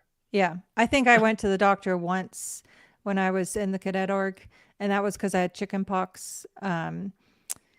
And only because I had a really high fever and my mom kind of threw a fit. She was already on her way out of the Sea organization at that point. I was 10. But yeah, no. And then after you're, because you got sick, it's handled with, who are you connected to that doesn't like Scientology? oh, Must be that Oh, therapist, yes. Jen. Oh my gosh. I hated that as a kid so badly. I was like, why can't I just be sick? Why can't Yeah. you leave me alone and not ask me introverting and, these awful questions? Like, I don't know. I'm Remember- 7. I'm 7. I remember Why would I I was- think I was somebody's like- evil and trying to destroy me? I Oh remember my first gosh. time was, it's called a 10 August because the bulletin about doing this was written on 10 August of some year. So it's called Get This Person a 10 Aug. Yeah. So my first 10 Aug was I came up with, like, who was trying to suppress me. I came up with that my babysitter had fired me as the babysitter. And so that was my who and why or whatever. And anyway, Oh it's my just so gosh. ridiculous. I had a cold, it's Yeah. just ridiculous. It's called your immune system. Anyway. Yeah. Yeah, Amber yeah. Vaness in the house. Hi guys. Hi Amber. Hey. Hi, Amber. It's me, Terry. Question for Mike. Did you fly Apaches in the Army? So I am not an Apache pilot. I am actually a Chinook pilot. That's the dual rotor, very large helicopter. It's like about the size of an 18-wheeler. It's very, very powerful. I love flying it. Little funny anecdote.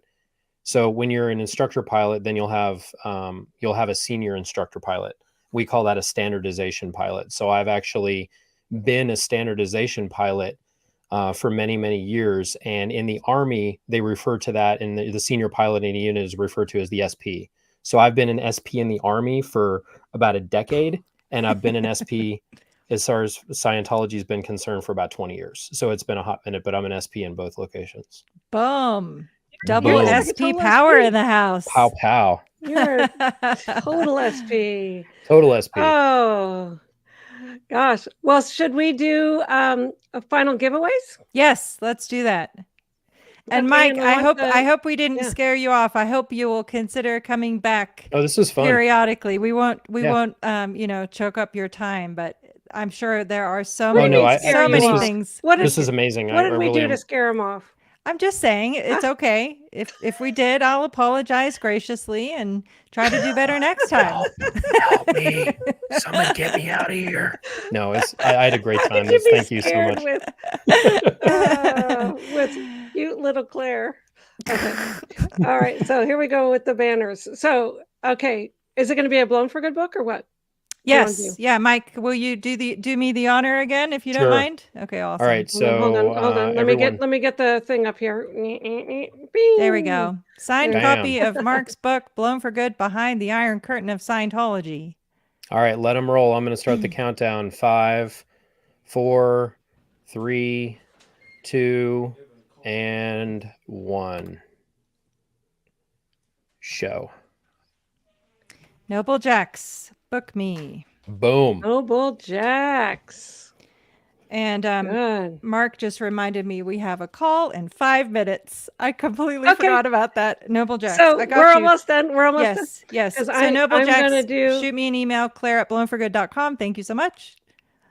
Good. And now 5, 4, where am I? I got to go to the comments. Okay. So whoever wants my book. Okay. So 5, 4, 3, 2, 1. Matt's caustic comments. Good. You want a book? So send me a message, amy@scobiepublishing.com, and I will send that over to you. Hooray. Okay. Awesome. And please subscribe to both of our channels. And I also have this banner. You're freaking me out all of a sudden. This is where please subscribe to Mike's channel at Mike Brown 101. I'm going to make it go longer because I'm messing up here. It's okay. And I'm with so Scientology, sorry. it's always worse than you think. Yes. Right? Unfortunately, it is. It is. Yes, but thank you Matt so much to Mike for being here. Thank you so much to everyone who stayed and watched till the very end. It was lovely seeing you all here. Yes. All right. Love you, Mike. Love you, Hey, Claire. so great. And give Emily a hug from me. I will. Yes. She says hi. We'll see everybody. Awesome. We'll see everybody later.